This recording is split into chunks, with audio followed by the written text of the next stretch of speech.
Chapter 21. It's only the beginning. You are listening at novelfull.audio. Quest name. The Beginning of Beginnings. Recommended level. Recommended party size. 6 quest rank. SSS quest objective. The Relic of Power is a divine item that should not be in the hands of mortals, as it contains the power to corrupt the strongest of beings. Gillador has unsealed the Guardian of the Firmament and corrupted them with the Relic of Power. If Vazrak is permitted to become fully corrupted, there is no telling what will become of the entire world. You must put an end to this before the day of beginnings.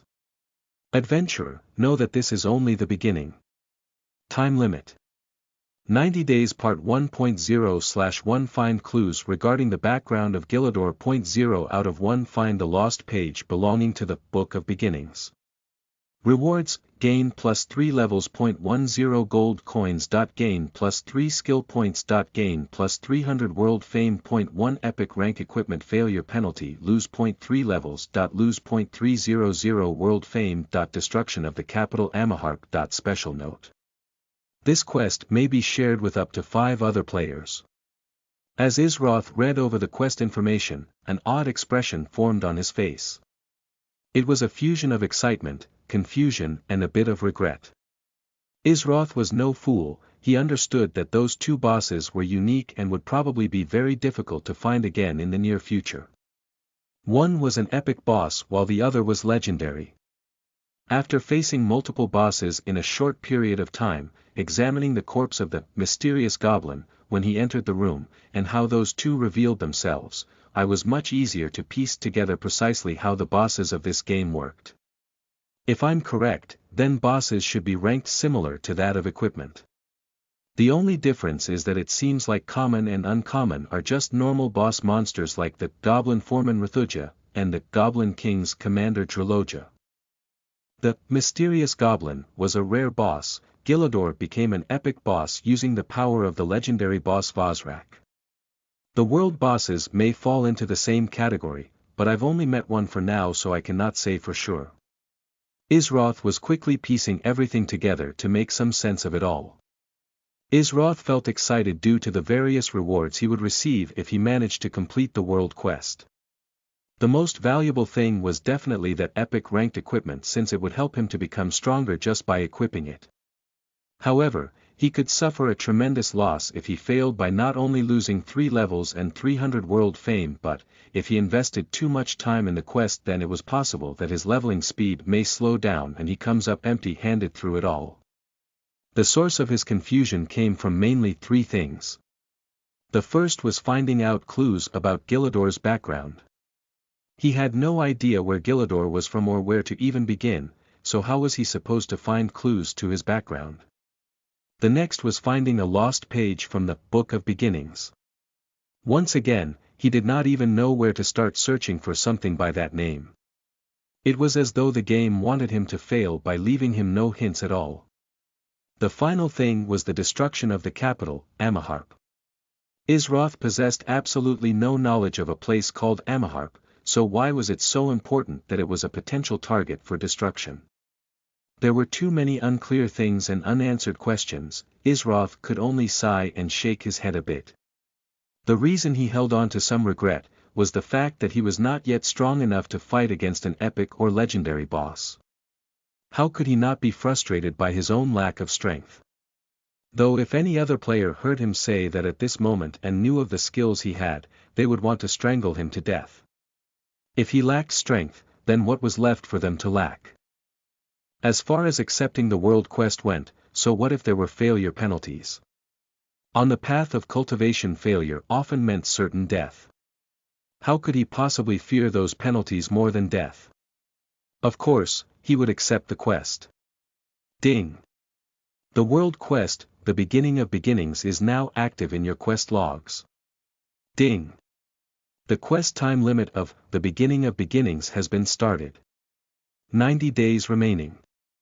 Isroth released a small sigh of relief.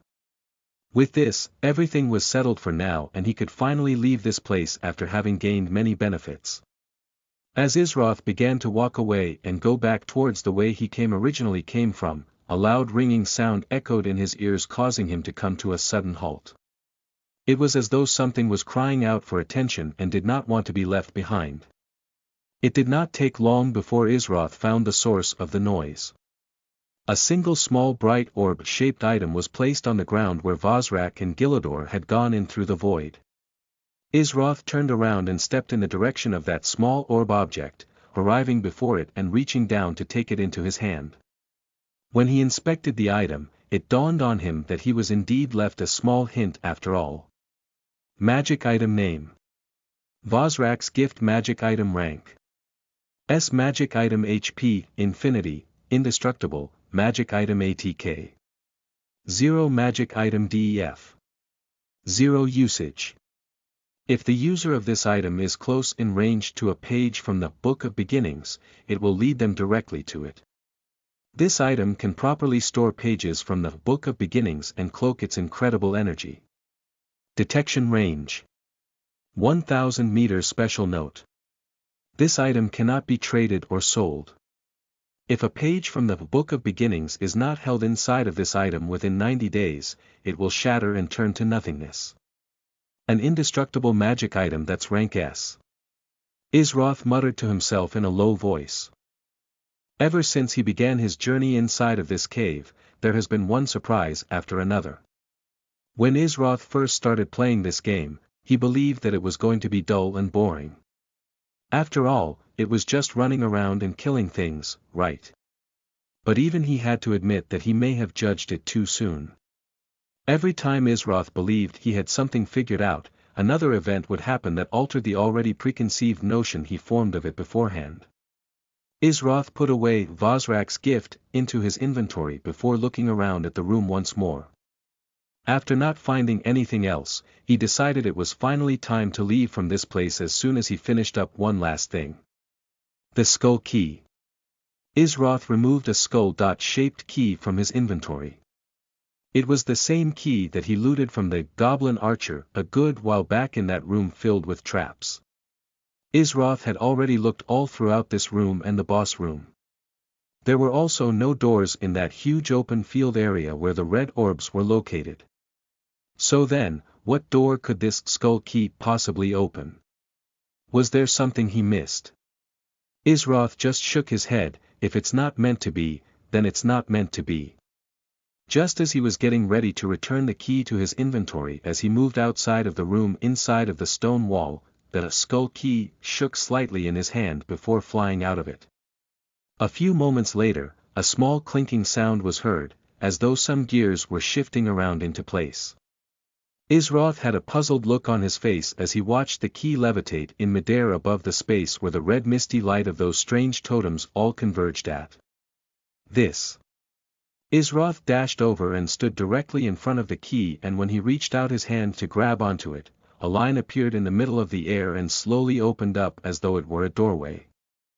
What surprised him the most was that something like a random elite goblin archer was holding a key that opened a strange doorway within the boss room.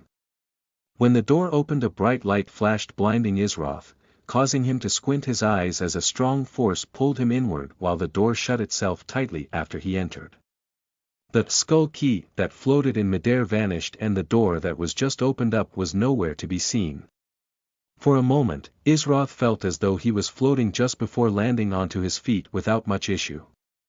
When the blinding light faded, he stopped squinting his eyes and his vision became clear once again. In front of him was the waterfall area where he began his journey into the dungeon Goblin's Paradise. So it turns out that a skull key did not give any treasures, but rather just allows for one to return to the beginning of the dungeon, Isroth thought to himself. Although, he would be lying if he said he was not a bit disappointed by that outcome. A light smile surfaced onto Isroth's face as the waterfall started to split apart in front of him. A clear path formed leading straight into the area where the dungeon was located. Though he had no idea that after someone cleared a dungeon in RML for the first time, it would no longer stay hidden and reveal itself to everyone. Isroth no longer had anything else to do here, thus it was time for him to return to Opal Town. At the moment, Isroth was utterly clueless as to how famous he was becoming amongst the players of RML. Not too long ago he was in a 3-man party that cleared the first world boss.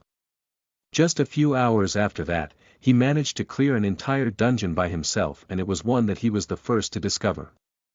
Everyone was curious as to who this player was and why he belonged to none of the big guilds or pro teams. There were only a handful of people who've met Isroth so far, and that was Luna, Halls, Mick, Ryder, and Tina. So there was not much information to go on, since Mick only spoke to one of the 7 captains of the guild, Blue Oasis, Nibelheim, about him. As for Ryder and Tina, they would naturally follow after Mick. Luna and Halls just decided to keep quiet about the entire situation, even from the members of the original party they were in. They knew how powerful Isroth was, and so they would not go carelessly speaking of him behind his back. While most were happily discussing Isroth, there were a few people who were unsatisfied with the attention he was getting. They felt that it was undeserved and all of that attention was supposed to belong to them. Of course, it was Mick, Ryder, and Tina. Nibelheim tasked Mick with looking out for Isroth arriving in Opal Town, and to inform him immediately if he returned. He promised to take care of the problem for good. This made Mick extremely confident, since he had such a large backing now. An evil grin appeared on Mick's face as he spoke to Ryder and Tina. That noob better pray that he stays away from Opal Town, or else he'll only be walking into his own demise.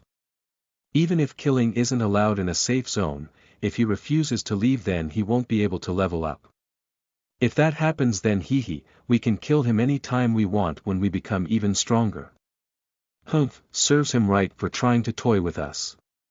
Tina had a smile of delight on her face as though she could not wait to see the show. Ryder chuckled a bit as his eyes turned cold. He was the first one killed by Isroth, so of course, he hated him to his very core. Oh. What's this pile trash doing here? Could it be you didn't learn your lesson last time? Or have you come to beg for forgiveness?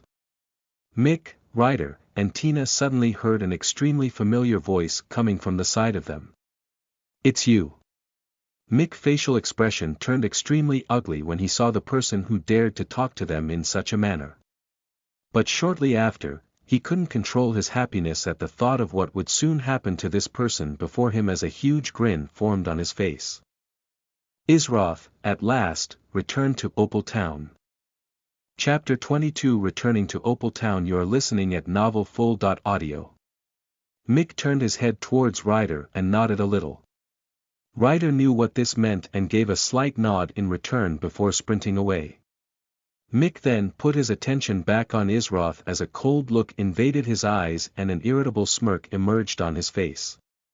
He folded his arms and tilted his head back as if he was looking down on Isroth. Good, I'm glad we've managed to meet again. Some people think that just because they have a bit of luck and strength, that they can do whatever they want. Let me tell you, noob, the second you came back to Opal Town, is the moment your fate was sealed. The captain of the Blue Oasis will take care of you. Isroth frowned when he saw how arrogant and confident Mick was acting. It seems as though all realms have people with eyes who still refuse to see, he thought to himself, and could only shake his head at this little act. Isroth was already being generous by not taking further action against Mick and his group of trash, but now here he was creating trouble for himself. When Tina saw the look on Isroth's face, she thought he was frightened by the idea of a captain from large guild like Blue Oasis coming after him. It's too late for regrets now. You should have known that this would be the only outcome from you crossing us. Of course, if you bow down right now and apologize, we may be able to forgive you. A lovely smile blossomed on Tina's face, but behind that smile was an ice-cold heart. Would she forgive Isroth if he apologized and bowed down? That just wasn't possible at all. There was too much enmity between them. She just wanted to see him beg for mercy and then crush all his hopes at escaping after he embarrassed himself. Isroth blinked a few times while staring at the two of them and thought to himself, these guys. Are they complete idiots? He could not believe the words they were saying to him. Captain of the Blue Oasis. Who the hell are they? Too late for regrets. bow down and apologize for forgiveness. How could they be anything other than complete idiots? Morons. This entire situation reminded him of when he was a young cultivator in the Seven Realms just starting to make a name for himself. One day he was buying an item, then soon after ran into a random cultivator. He did not have any sort of backing, and so that self-proclaimed genius cultivator thought he would be easily bullied out of the item he acquired. Let's just say that cultivator did not have a good ending. To be completely honest, I don't even remember your names. I had forgotten all about your insignificant existences. However, since you've been kind enough to remind me, then let me remind both of you of something as well. There are certain people you can and can't afford to offend, but there are few who you should not even dream of offending. Isroth had already dealt with this kind of nonsense during his younger years as a cultivator on his path to the top. He did not care what kind of backer they had then, and he doesn't care now. Whoever tries to block his path forward will be mercilessly removed, that is the path of cultivation. Mick glared at Isroth with a cold expression. It's fine, you don't have to remember our names.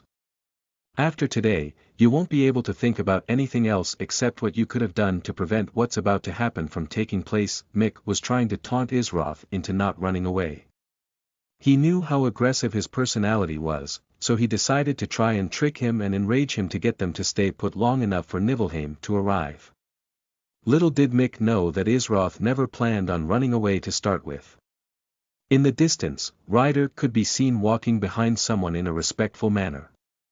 He was giving the person in front directions to where Isroth was located. Behind that person was another player with a cold look on his face. The one in front was Nibelheim, and the other player with them was Alahaz, who Mick originally told his tragic story to. When Mick saw that Ryder was returning with Nibelheim, he became much bolder and decided to make a spectacle of things. Isroth. Now that a mighty captain of the Blue Oasis Guild is here, there is nowhere left for you to run. Mick was shouting on purpose, trying to draw attention to them. Of course, when people heard the names Isroth and the title Captain of the Blue Oasis, they couldn't help but be interested in what was going on. What's going on? Is Isroth going to fight against a captain from the Blue Oasis? This is my first time actually seeing him. Is he insane though? I think he has a good chance of winning. He did beat the first world boss and cleared a dungeon by himself. I don't think even a captain of Blue Oasis could do something like that. Fool, don't you know? Isroth is not in any guild. That means that he's most likely a solo player with no support. No matter how strong he is, how can he go against Blue Oasis, who has thousands of players? The crowd was gathering nearby to see the events going on and talking amongst each other about who would win in a fight between Isroth and a Blue Oasis captain. Mick was very satisfied with the way things escalated. That noob will never be able to show his face again after this humiliation. Mick held back his laughter. He wanted to laugh out of joy from finally obtaining his revenge against Isroth. Nibelheim frowned when he saw that Mick was intentionally drawing a crowd in to witness what was going on. When he arrived, the first thing he noticed was a pair of eyes staring him down. Those eyes were ferocious, resembling that of a beast. It was Isroth sizing him up. Oh. That doesn't seem like a coward who would sneak attack at all. Nibelheim thought to himself as he also took the time out to size up Isroth. As Mick saw the two of them staring at each other, he tried to take this opportunity to instigate things. Respectable Captain Nibelheim. This person here is Isroth, the one I told you all about, who cowardly sneak attacked us and stole the first world boss from us. He's completely shameless. Mick said, raising his voice so all those around him could clearly hear the words he spoke. The crowd started mumbling and whispering amongst each other. I never knew that Isroth was such a person, and to think I actually started to respect him. You idiot, can't you see that guy is obviously lying? I mean, come on, wouldn't a coward had run away by now since it's a safe zone? Ha! Who cares about that guy? I just want to see the captain of the Blue Oasis and Isroth go at it. Besides, you guys have to be curious about his strength to clear a world boss and then a dungeon all alone, right? Everyone had different opinions regarding the matter, but one thing was nearly the same throughout all of it. They wanted to see Isroth fight against Nibelheim. How amusing. Isroth said to himself before resting his hand on the hilt of his nameless blade. You say I'm a cowardly person who launches sneak attacks in order to win. Then come and fight me, all three of you together. Isroth shouted loud enough for everyone to hear as he pointed to Mick, Ryder, and Tina. All three of their faces turned extremely hideous. They understood how powerful Isroth was and stood no chance at all. That's precisely why they invited along a captain from the Blue Oasis Guild. Would they be stupid enough to toss aside their advantage over Isroth and let him have his way? You don't get any say here. You need to lure. Mick was speaking when he was suddenly interrupted by a voice behind him. All right, that's enough. Nibelheim was the one who spoke and interrupted Mick in the middle of speaking. It shouldn't be much of a problem for the three of you at once to take on the person who attacked you by surprise. This time, everything is fair and there are no surprise attacks. Nibelheim had a cold and distant look in his eyes as he watched the events unfold before him. You have no problem with that either, right? He said, looking towards Isroth with a much friendly expression than Mick and his friends. Isroth stared at Nibelheim for a bit before slightly nodding. It did not seem as though Nibelheim was going to interfere. In fact, it even looked like he was pushing them straight towards Isroth to deal with as he saw fit. Mick was a bit surprised when he heard Nibelheim's response. He felt a cold shiver run down his back. Our respectable captain. Such a shameless bastard does not deserve fairness, he should be punished. And, as Mick was trying to elegantly talk his way out of things, Alahaz suddenly spoke out from behind Nibelheim. Are you trying to question the judgment of my captain? You should choose your next words very carefully. Alahaz was already fuming with rage on the inside for even believing such a stupid story. Now his captain would question his judgment in the future, and it may make it harder for him to advance further in the guild hierarchy. All because he was trying to do the right thing and impress his captain by showing his side of justice, but now he came off as an ignorant fool. How could he not be boiling with anger on the inside at Mick? Mick swallowed back the rest of the words down his throat. Everything was okay, he still had the backing of the Blue Oasis. They would step in and defend him if things got too out of control, right? Isroth would not dare to kill them with Nibelheim present unless he himself had a death wish. Yeah, that was it. Why was he trying to question the judgment of a Blue Oasis captain? Mick glanced at Ryder and Tina before making a small gesture towards them.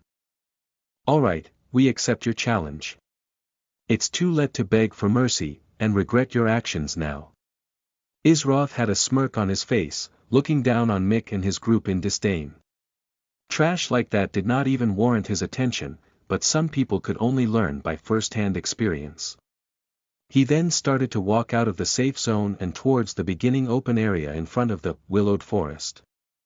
Nibelheim, Alahaz, Mick, Ryder, and Tina all followed after Isroth.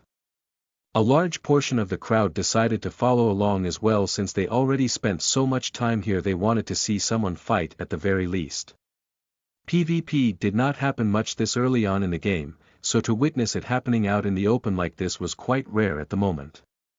As soon as Isroth arrived outside of the safe zone, a system alert went off. Ding! Player Isroth has left the safe zone and can now be attacked. Isroth removed his nameless blade from its sheath and sat it lazily upon his right shoulder with a carefree expression on his face. Mick and his group also left the safe zone, and as soon as they did, Ryder went into stealth mode, prepared to battle. Nibelheim and Alahaz stood at the very edge of the safe zone. One could not fully tell if they were inside or outside of the safe zone at that moment. You three should know something very important. Before wanting revenge, you first have to possess the strength to take it, Isroth said, looking completely indifferent. He understood that if he did not display an overwhelming amount of strength, idiotic people may continue to think of him as an easy target to bully. So he would show them, all of them, an overwhelming level of strength. Chapter 23 Before your journey of revenge, dig your own grave. Or 3 You are listening at novelfull.audio. When Izroth said those words, it made the crowd think of one word: confidence. You first have to possess the strength to take it. What an incredibly bold announcement to make. However, they had to admit that it was a simple but accurate statement. No matter how much someone desired revenge, if they did not have the strength to take it, then it was useless to even think about it. Mick scoffed and retorted, "You are only one person. Don't think for a moment just because you managed to get lucky once that it will happen a second time. Now that we're all a higher level, there's no way out for you in this battle." Mick charged straight towards Izroth with his shield leading in front of him. Ryder was slowly sneaking up behind Izroth, trying to position himself for a sneak attack. He would strike as soon as Mick commenced his assault. Tina was lingering back at a safe distance from the entire battle with her magic staff in hand. She was ready to heal Mick or Ryder the very moment they took any damage. Niflheim was observing the battle with his arms folded. It would be a lie if he said he wasn't curious as to what kind of strength Izroth possessed.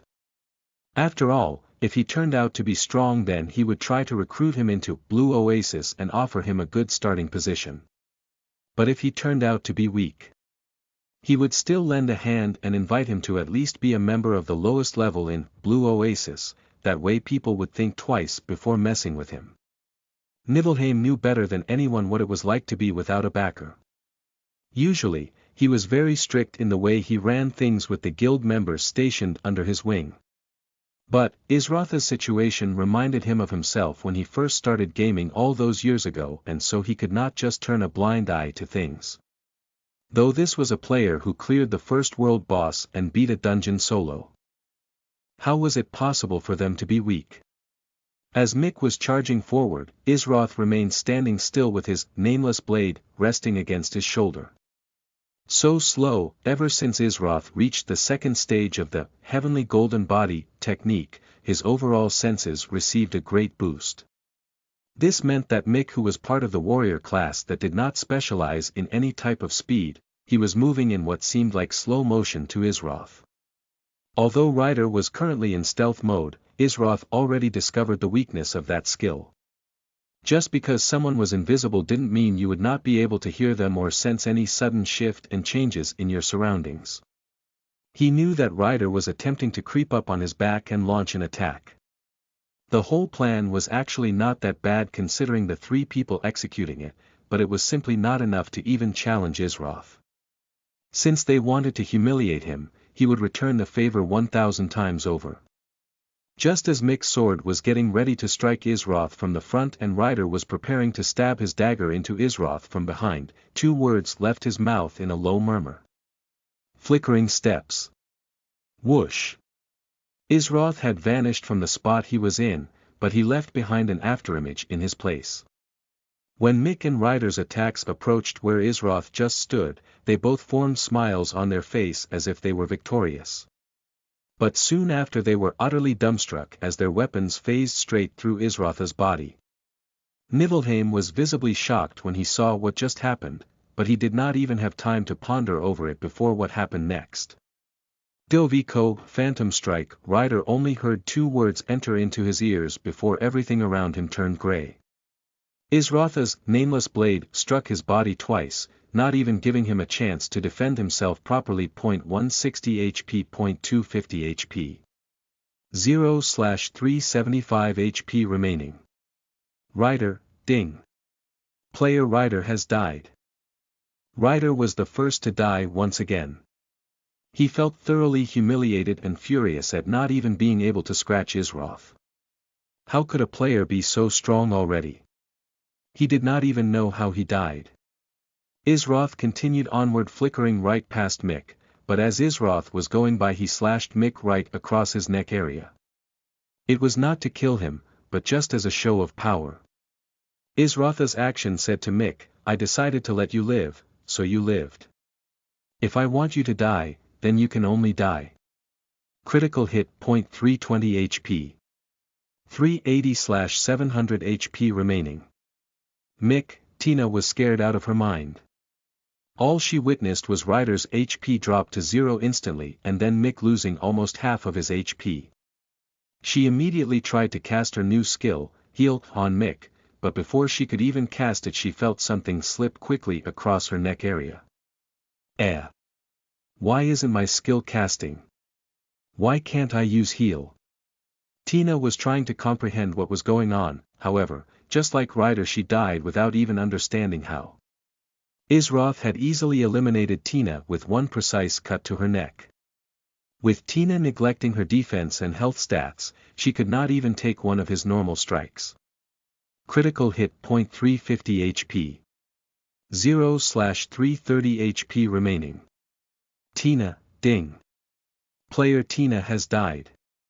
Isroth then stopped moving around until all of his flickering afterimages vanished as he stood still staring at Mick in a cold and detached way, his nameless blade still resting on his shoulder in a carefree manner. There was only silence in the entire crowd. Even Nibelheim was utterly astounded. How could such a skill exist? That had to be at least an A-ranked skill. Part of Nibelheim had a strong feeling that it was an S-rank skill, but he could not accept that. How difficult was it to obtain an S-rank skill? Amazing, someone in the crowd muttered out those words from their mouth. Hey! That has to be an S-rank skill, right? I wonder where he got it from. How fast? I did not even see how the two of them died. The crowd whispered amongst each other and most of them were wondering where he found such a strong skill at. Even if it wasn't an S-rank skill, it had to be at least A rank. Those were extremely hard to come by at this point. Mick felt a cold shiver run down his spine. Too fast. He was way too fast. If he wanted to kill him, then there was nothing Mick would be able to do to stop him. He turned his head towards Nibelheim, respectable captain. Please take justice for me. Mick tried to run towards the captain from the Blue Oasis. Nibelheim's expression turned cold as he still witnessed Mick putting on such a pathetic act. Didn't he already have all the proof he required from this brief encounter? It had only been a few seconds and Isroth defeated two members of Mick's group. Would someone like that need to use a sneak attack? They could just take what they want by force from such a useless group of players. What was even more shameful was that even in this situation, Mick still tried to pretend he was the victim of everything when he was really the problem. Nibelheim put his hand on the hilt of the sword at his side and took one step forward getting ready to strike out at Mick. But before he could even do so, a silhouette flickered in front of Mick. An oppressive aura filled the entire atmosphere causing some players watching to shiver. A cold blade with a light milky blue aura silently passed by Mick's character. It can be tomorrow, the day after or even a year from now. If you want revenge you're more than welcome to come and take it. However, there will be absolutely no mercy, Isroth said in an icy tone before sheathing his nameless blade. 220 HP. 0/700 HP remaining. Mick's eyes were wide open in disbelief as though he couldn't process what was currently transpiring. Didn't he have the backing of the Blue Oasis captain? Wasn't he supposed to have his revenge against Isroth? He felt as if once again he had been toyed with like a fool. At that moment, Mick oddly did not feel hatred or anger. He just felt suffocated as though all the walls around him were closing in and he had no way to stop them from doing so. I've been a fool. Mick muttered to himself before falling over onto the ground. Ding! Player Mick has died. Isroth had stayed true to his words and used an overwhelming show of strength to defeat 3 players in an instant. Nibelheim withdrew his hand from his sword's hilt and walked over towards Isroth. Hey, what's going on? Are they really going to fight? This is going to be awesome. I don't think the captain of Blue Oasis is going to stand a chance. Did you see that skill he just used? It's completely broken. I think you're underestimating the captain from Blue Oasis. He's a veteran player and no pushover. In fact, He was ranked top 10 in PvP on the MMORPG I used to play before this. How can you possibly compare a regular MMORPG to RML? It's a totally different concept combat-wise. Just because he used to be good on that game doesn't necessarily mean he'll be good here. You can't teach experience though, that's a fact. As the crowd was talking amongst themselves, Niflheim was face to face with Isroth. Isroth furrowed his brows a bit as he looked at Niflheim. What exactly was this person after? Apparently, they were supposed to be on the same side as Mick and his group. But from the moment they first exchanged glances until now, Isroth never sensed any ill intentions from him. My name is Niflheim. I am the 7th captain of the guild, Blue Oasis. It's nice to finally meet you in person, Isroth. Niflheim said with a welcoming expression on his face. Isroth nodded in response to his greeting. Guild.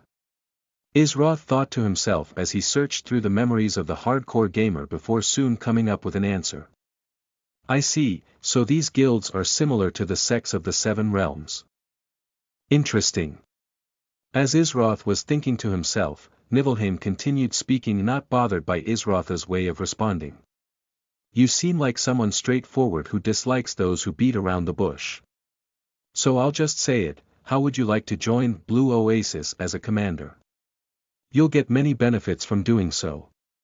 We can provide a basic set of full uncommon equipment, and if you need coins, we have that as well. Join Blue Oasis as a commander. That was shocking. One had to know that thousands of people were a part of a guild as huge as Blue Oasis, and many would kill to hold on to a commander position. After all, it was only a single position below being a captain.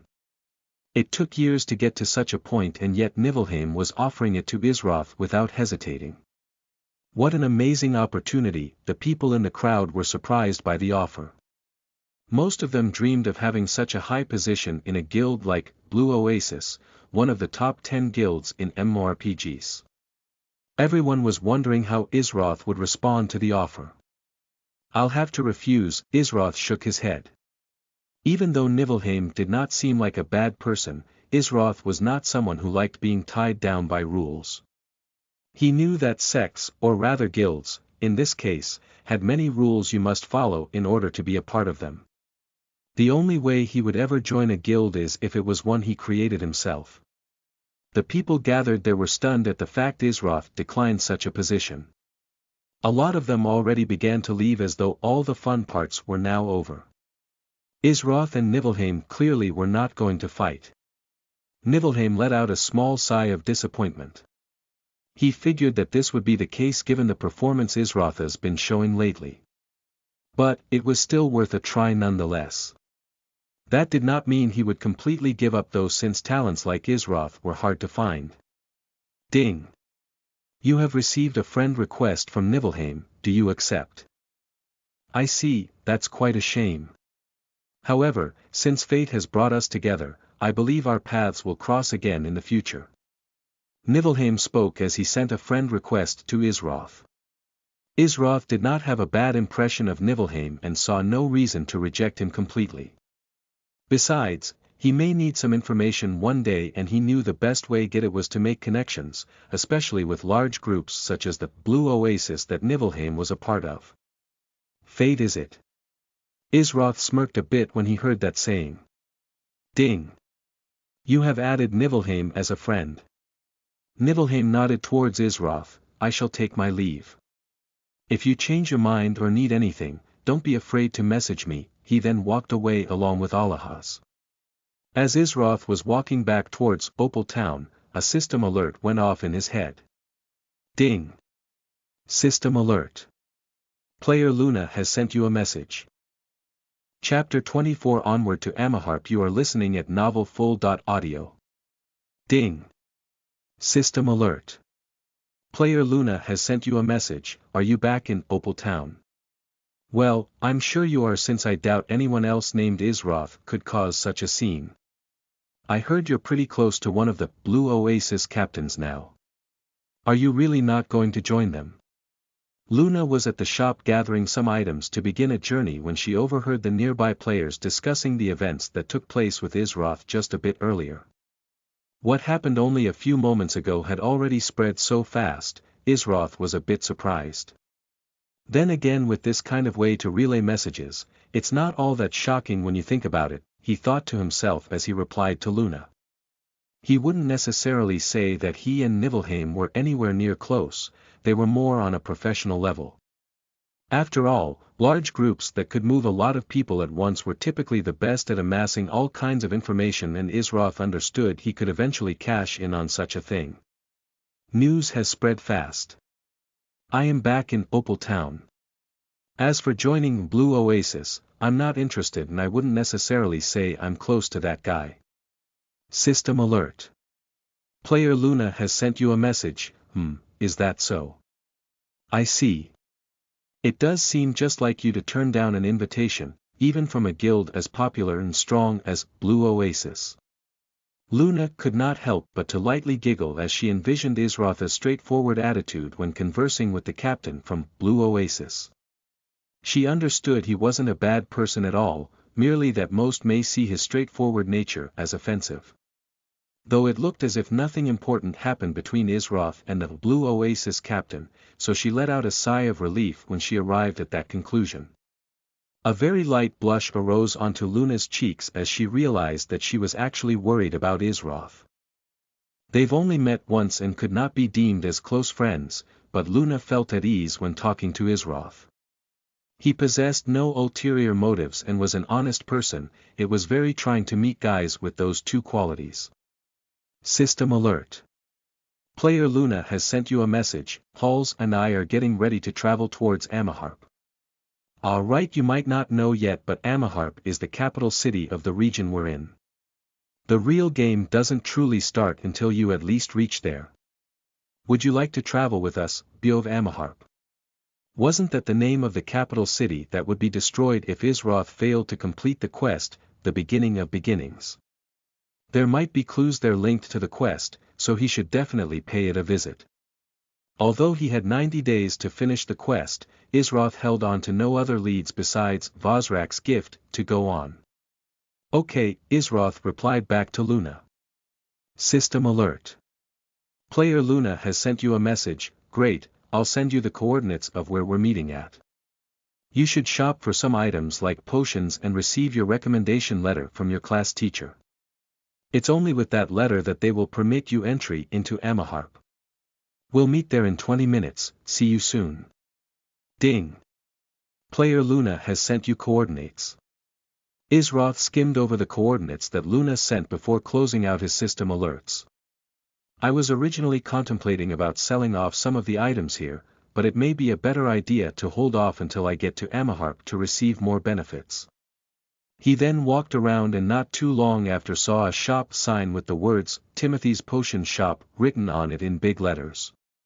When he entered the shop, there were several players already inside acquiring potions. There was a single individual behind the counter of the shop. It was a thin middle-aged man with glasses. Isroth approached the thin man, and as he got closer he was able to view the man's name. NPC name. Timothy. NPC level 1. Occupation. Alchemist. Hello, I'd like to purchase some health potions. How much do they cost? Isroth spoke in a tone that was polite but not overly so. There were still many elements unknown to him about this world and how it functioned, but it appeared the characters known as NPCs reacted as though they were actual people. If that was the case, he would not suffer any losses treating them as real people instead of objects. Welcome, valued customer. Timothy immediately had a grand smile on his face when he heard Isroth's greeting. Most players did not know this, even Isroth himself didn't know, but all NPCs possessed a hidden reputation stat. This stat determined the benefits one could receive from certain NPCs. In this case, Isroth already had a world-fame stat of 260 as well as his offering of a pleasant greeting, so his reputation with the NPC secretly went up, causing such a warm and welcoming reaction from Timothy. Of course, here at the potion shop we only serve the finest quality of lesser potions. Each lesser health potion cost 1 silver coin, but because you seem like a genuine person I'll do you a favor and reduce the price by 20%. Therefore, it'll only come out to 80 bronze coins per lesser health potion. How many would you like to purchase? Timothy said with a large smile on his face. Isroth blinked a few times as he was not expecting a 20% discount, but he would not look a gift horse in the mouth. In that case, I'll have to trouble you for 4 lesser health potions. Isroth felt that he should not go overboard when it came to buying potions. After all, he was preparing to travel to a capital city. If capital cities held a similar status to those in the 7 realms, then there would be various things available to buy there that you simply could not find in a location such as this.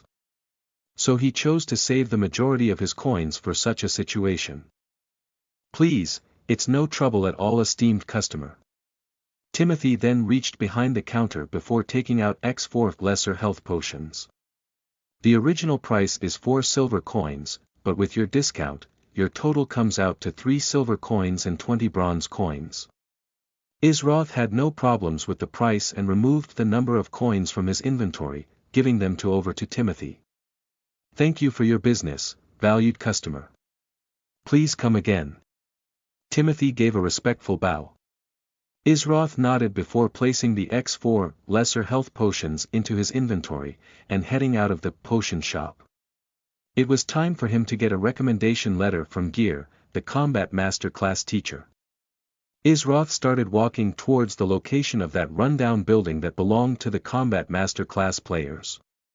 When he reached there, as usual, there were no other players to be seen at all, only an old man with a flask in his hand resting with his back reclined up against the wall.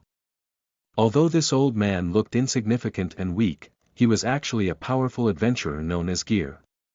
When Gear heard Isroth entering into the building, he stood up and took a sip from the flask in his hands before smiling. I didn't expect to see you back here so soon, young adventurer, ha ha ha. He already took a liking to the talent Isroth possessed as well as his respectful attitude. I did not expect for you to be such a famous adventurer, Gear of the Flickering Steps, Isroth said with a slight smile on his face. Oh please, that's such an old name from my young days, you shouldn't tease an old man like that. Ha ha ha, now I'm just a normal person who likes to quietly spend my days drinking and sleeping. Truly the ideal life for any adventurer, Gear spoke as he strolled over to a small desk in the corner of the room with papers scattered all over the surface. Then I won't bother consuming too much of your time. I have come to retrieve a recommendation letter in order to enter Amaharp. Gear took a moment to examine Isroth from head to toe with a serious look on his face. After a few moments, a smile surfaced on his face as he gave a nod of approval. I have no problem giving you a recommendation letter. The only reason it's required is due to new adventurers getting ahead of themselves and dying while venturing through the willowed forest in order to reach Amaharp. You're strong enough to reach there without much issue now, so go ahead and take it. Gear tossed a rolled-up letter towards Isroth and he caught it within his hands. That letter will allow you entry into Amaharp. Since you're headed that way, I have a favor to ask of you. There's an old friend of mine who lives in Amaharp that I haven't seen for quite some time now. I need you to deliver this separate letter to him. Of course, you won't go unrewarded, ding. You have received the quest, an old friend. Do you wish to accept? Quest name. An old friend recommended level. 10 recommended party size. 1 quest rank. Seek quest objective. Travel through the willowed forest and deliver a handwritten letter by Gear to an old friend of his located at the Combat Master facility within Amaharp. Time limit. 1 day. 0/1 Deliver the letter. Rewards 0.2 silver coins. 0.500 exp. 0.1 Official class badge. Isroth, of course, accepted the quest without hesitation. Since he was already headed in that direction, why not receive some benefits out of it as a bonus? Ding! The world quest, an old friend, is now active in your quest logs. Ding! The quest time limit of an old friend has been started. 1 day remaining. Good, good. I'll remember this favor, young adventurer. Now go, I expect great things from you. Gear handed the second letter to Isroth before sitting back down with his back against the wall, taking another drink from his flask. Isroth nodded slightly before taking his leave from the old rundown building. It was time to meet up with Luna and Halls to head towards Amaharp. Luna and Halls were waiting by the INN located on the outer region of Opal Town. You said he's coming, right? I'm surprised, he agreed. He seems more like one of those solo players who hates parties, Halls said in a cheerful tone. He witnessed firsthand how strong Isroth was, and if they had someone like that in their party they could travel through the willowed forest with relative ease. Luna nodded her head. I sent him the coordinates and told him to meet us here within 20 minutes. He should be on his way soon. Not long after Luna spoke, she spotted a male silhouette not too far in the distance walking over. He had a carefree expression on his face, but if one looked close enough they would notice a sharp and oppressive aura the sword on his back gave off. Isroth finally arrived at the meeting point. Ding! Player Halls would like to invite you to a party along with Player Luna. Do you wish to accept? Isroth received a party invitation immediately when Halls saw him approaching. He, of course, accepted the invite. You've leveled up so fast. When we first met you were only level 3, now you're all the way at level 12 in such a short period of time. Halls said in disbelief before even managing to let out a proper greeting. Luna let out a small sigh of defeat. Isroth really knew how to make others feel underaccomplished. Isroth only responded to their astonishment with a faint smile. Party. Name. Halls class. Warrior level. 13 HP, 1500/1500 MP 100/100 Name. Luna class. Cleric level. 13 HP, 600/600 MP 625/625 Name. Isroth class. Combat Master level. 12 HP 900/900 Energy. 100/100 Let's go. Onward to Amaharp. Halls said in an extremely excited voice. The three finally commenced their journey to the capital of Amaharp. Chapter 25 Learning New Heavenly Laws. You are listening at NovelFull.audio. Isroth, Halls, and Luna were currently on the path leading through the willowed forest, directly to the capital city of Amaharp. They had been traveling for over 1 hour already but did not run into any monsters that posed a threat to them. Halls let out a sigh of disappointment. I was really hoping we'd run into a world boss soon, but it's been 1 hour and we haven't come across any decent EXP or loot yet. Luna shook for her head in response to Hall's disappointment. Can it be that easy to find a world boss? We were incredibly lucky last time and happened upon it by coincidence. The probability of us finding another one by chance is extremely low. Halls knew that what Luna said was true. They were indeed fortunate enough to run into a world boss. Expecting the same thing to occur once more could only be considered as wishful thinking. Luna glanced over in the direction of Isroth and noticed that he appeared to be in an almost trance-like state. Whenever they ran into a monster he would not interfere but maintain that state. This was most likely due to him not feeling threatened in any way. After all, the monsters that they had run into so far were all level 10 or lower. It would be embarrassing if she and Halls could not handle such monsters alone and needed the help of Isroth to do so. Luna did not want to be impolite and stare, so she was only taking little sneak peeks at Isroth and noticed that the way he moved was strange. This made her a bit curious as she watched Isroth closely. But before she had the chance to further observe him she heard a voice call out to her. Luna. Hey, are you listening? Halls was trying to get Luna's attention for the past few moments but she seemed to be in a world of her own. Luna snapped out of it and understood that she had begun to stare at Isroth without realizing it. A light blush formed on her cheeks from embarrassment as she quickly turned her head away and held her head down. I'm listening all right. Halls was a bit surprised. That was actually the first time he heard Luna sound a bit agitated. He figured that he did something wrong and just rubbed the back of his head in confusion. How could he know that she was just simply embarrassed by her actions? During the entire hour, Isroth had not been wasting his time simply walking and doing nothing else. If one examined closely, they would discover that each of his footsteps was exactly the same distance apart from the last. The bizarre part was that it appeared as if each time one of his feet were about to touch the ground, they would suddenly stop as if they were hovering above the ground, moving in a strange slithering motion. Isroth was taking this time to create more skills. He realized from the time spent inside of the dungeon Goblin's Paradise that although the skills he possessed were powerful, he did not have many of them that he could use consecutively. The skill, Breaker of Limits, helped him to bypass a lot of the system parameters, but it still did not allow him to freely use the abilities as if he were in the Seven Realms itself. In the Seven Realms, as long as one had enough spiritual essence they would be able to use the technique. However, in RML there was something called a cooldown in which during that period of time you would be unable to perform that skill. Isroth noticed that lower-ranked skills' cooldown times were much lower than that of higher-ranked skills, at least from what he could tell thus far. But it made sense in a way since it would require a longer recharge time to use higher-level techniques than that of basic-level techniques. Not only that, but higher-ranked heavenly laws took much longer to learn than lower-ranked skills. For example, it took him 5 hours to learn the A-ranked skill, First Baneful Sword. Destruction, while it only took a few moments in the middle of battle to obtain the B-ranked skill, Phantom Strike.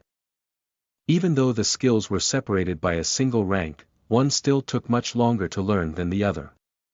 If that were the case, then he would create a few lower-level heavenly laws as to allow himself to have a more versatile battling capability.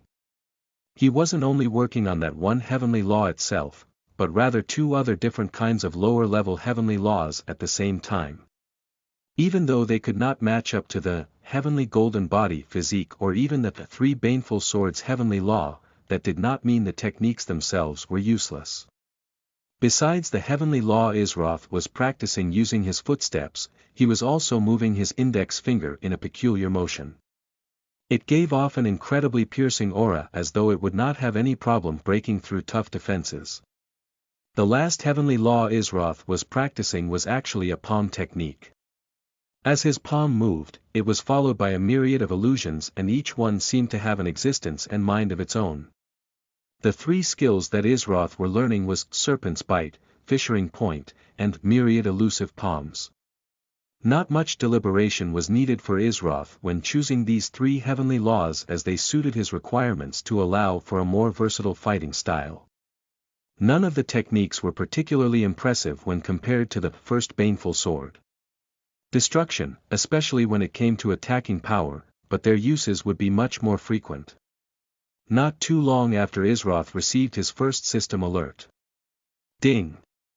Congratulations, player Isroth has created a new skill. Please name the skill.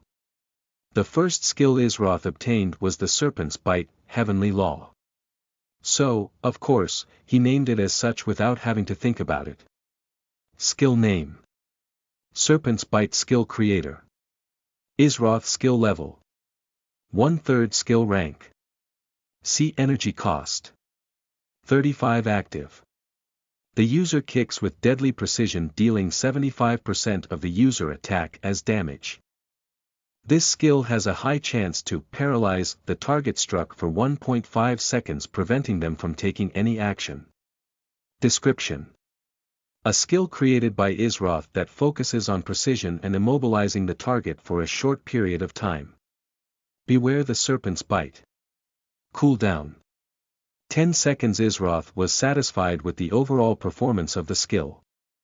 If he had this skill back when he fought against the Goblin King's commander Trilogia, then he may have been able to escape from the Firestorm skill it used by giving himself a 1-second window to retreat using Serpent's Bite just before it could cast. Although the damage on it was not that high, it was the paralyze effect that made the skill shine in combat. Though what surprised him a bit was a new thing called energy cost on the skill. To be honest, Isroth had always wondered why he possessed an energy stat that seemed to serve absolutely no purpose. It wasn't that the stat was useless, but just that no skill that he obtained thus far required the use of it. The strange thing was that his energy stat was always at 100 no matter which stat he used a stat point on. Out of curiosity, Isroth used the skill Serpent's Bite. His right leg seemed to move in a motion similar to that of a snake striking its prey. It was silent, precise and incredibly fast. Isroth took the time to examine his energy stat and noticed that it went down from 100 to 65. Exactly 1 second later it went up to 68 and the next second 71. As his energy kept increasing, Isroth concluded that after using a skill which required energy, it would slowly regenerate 3 energy every 1 second. That means every minute he would regain a total of 180 energy. I see. Although the cooldown is low, it now requires the use of energy. It seems I'll have to pay attention to it in future battles, Isroth thought to himself.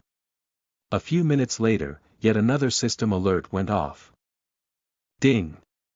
Congratulations, player Isroth has created a new skill. Please name the skill. Skill name. Fishing Point Skill Creator. Isroth skill level. 1/3 skill rank. See energy cost. 30 active. Deals 100% of the user attack as damage. The damage from this skill ignores all shields and 60% of the target's defense. If this skill deals damage to someone with a shield active, the cooldown of this skill is doubled. This skill cannot be blocked.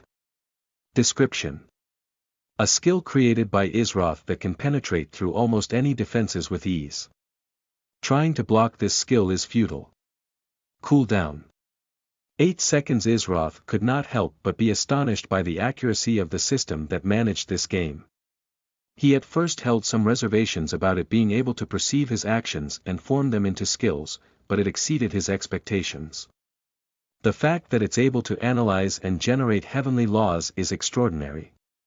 Isroth knew firsthand how difficult it was to learn heavenly laws and even more challenging to understand them. One must possess a high level of comprehension in order to learn specific heavenly laws. The last skill left for Isroth to acquire was Myriad Elusive Palms. This heavenly law was meant to face multiple enemies at once. At the moment, he did not have any other skills that could attack multiple opponents at once. It seemed that even with the skill Breaker of Limits it would not let him bypass this rule. There was always an invisible force that concentrated single attacks onto whoever was being targeted. It felt weird having to get used to that kind of restricted fighting style, but Isroth was one who learned to adapt. With Isroth able to focus all his attention on the last remaining heavenly law, it barely took a moment before the final system alert Isroth was waiting on to go off. Ding! Congratulations, player Isroth has created a new skill. Please name the skill. Skill name. Myriad Elusive Palms Skill Creator. Isroth skill level. 1/3 skill rank. See energy cost. 35 active. Deals 100% of the user attack as damage to all enemies within 3 meters. This skill has an increased hit rate and is difficult to evade. Description: a skill created by Isroth, capable of striking multiple targets with hard-to-follow movements. One true strike hidden within a myriad of palms. Cooldown: 25 seconds. A slight smile formed onto Isroth's face. He now possessed 3 additional skills that would increase his combat prowess by leaps and bounds. Truth be told, he really wanted to finish learning the 3 Baneful Swords heavenly law. However, it took him 5 hours to learn the first Baneful Sword. Destruction alone. Thus, he decided it was best to wait until he could find a quiet place to settle down for an extended period of time and begin learning the finally 2 forms of the 3 Baneful Swords. After all, the strength of the next 2 swords was not as simple as 2 + 2 = 4. Just as Isroth finished Myriad Elusive Palms, he suddenly heard a voice sound off from in front of him. "We're here." Hall spoke with a voice full of enthusiasm. Isroth came out of his trance and took a look at what was in front of him. He could see city walls that towered so high that it seemed as though they were trying to touch the clouds in the sky. A thin transparent barrier covered the entire city, protecting the capital from potential threats. There was a colossal metal gate leading into the city with all kinds of weird symbols on it. Guards stood at the entrance of the gate wearing a glorious full-plated armor and giving off an intimidating aura so as to prevent any trouble from taking place there. Many players were entering inside after handing off their recommendation letter to the NPCs managing the entry into the city. They finally arrived at the capital city of Amaharp. Chapter 26 Amaharp. You are listening at NovelFull.audio. Isroth, Luna, and Halls approached the gate leading into Amaharp.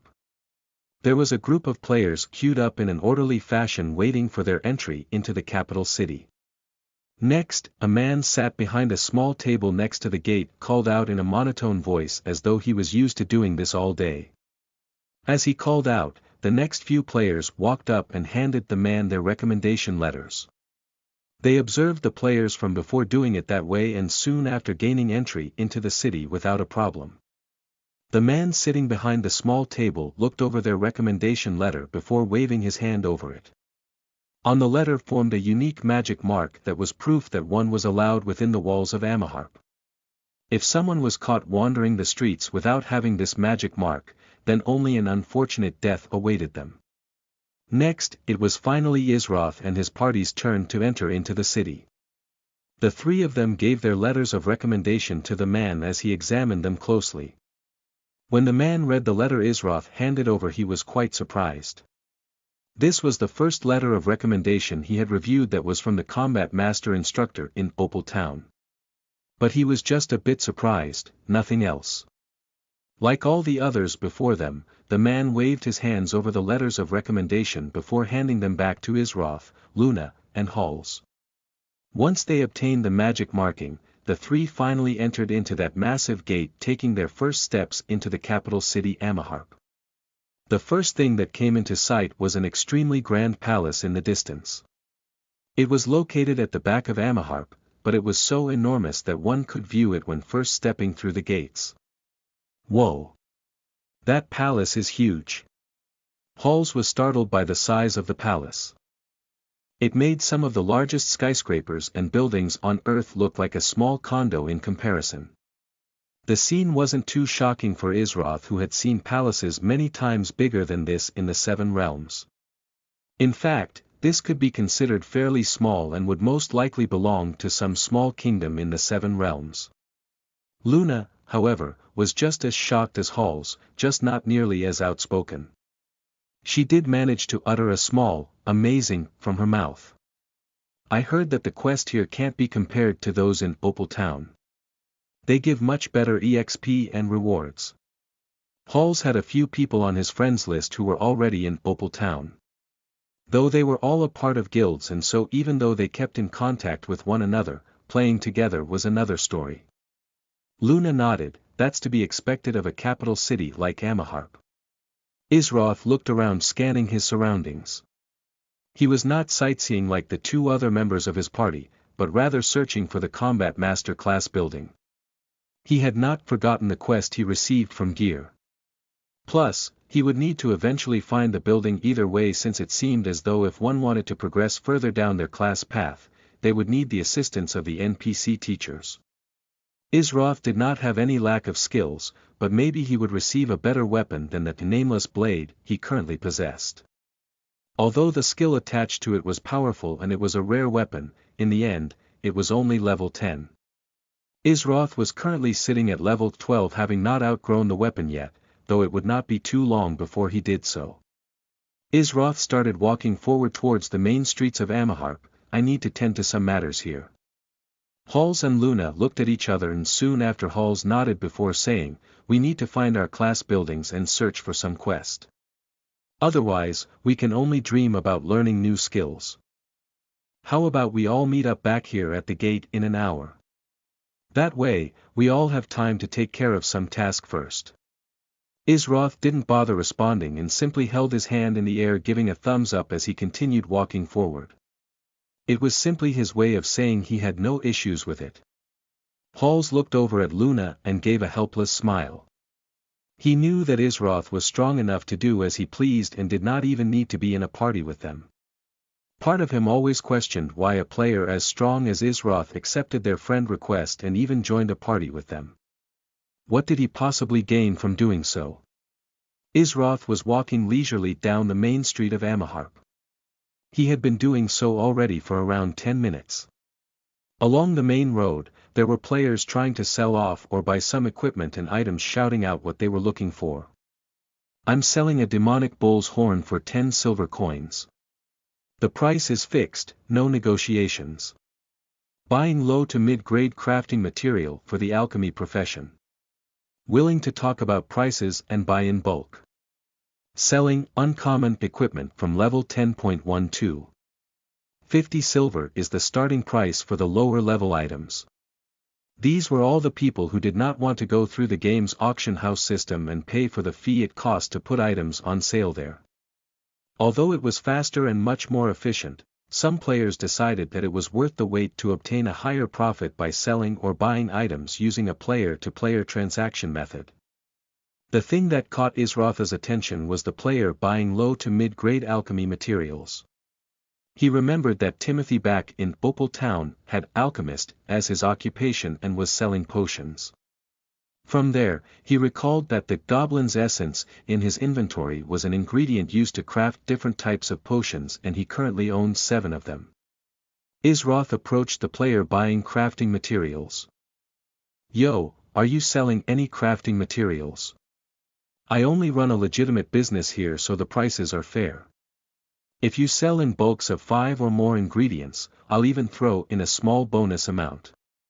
"Oh yeah, I should ask what kind of materials you have first, hahaha." The player selling the ingredients wore an old-style comfortable-looking robe with sandals on his feet.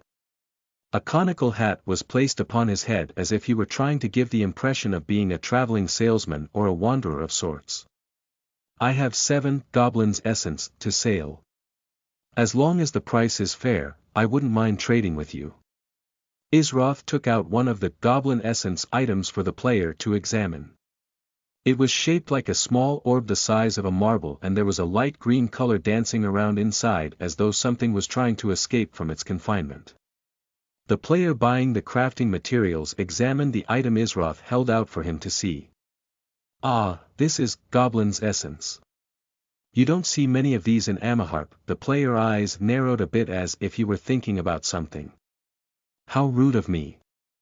I forgot to properly introduce myself. My name is Metronome. May I have the honor of knowing the name of my benefactor?" Isroth noticed the slight chance in expression Metronome made but decided to pay it no thought.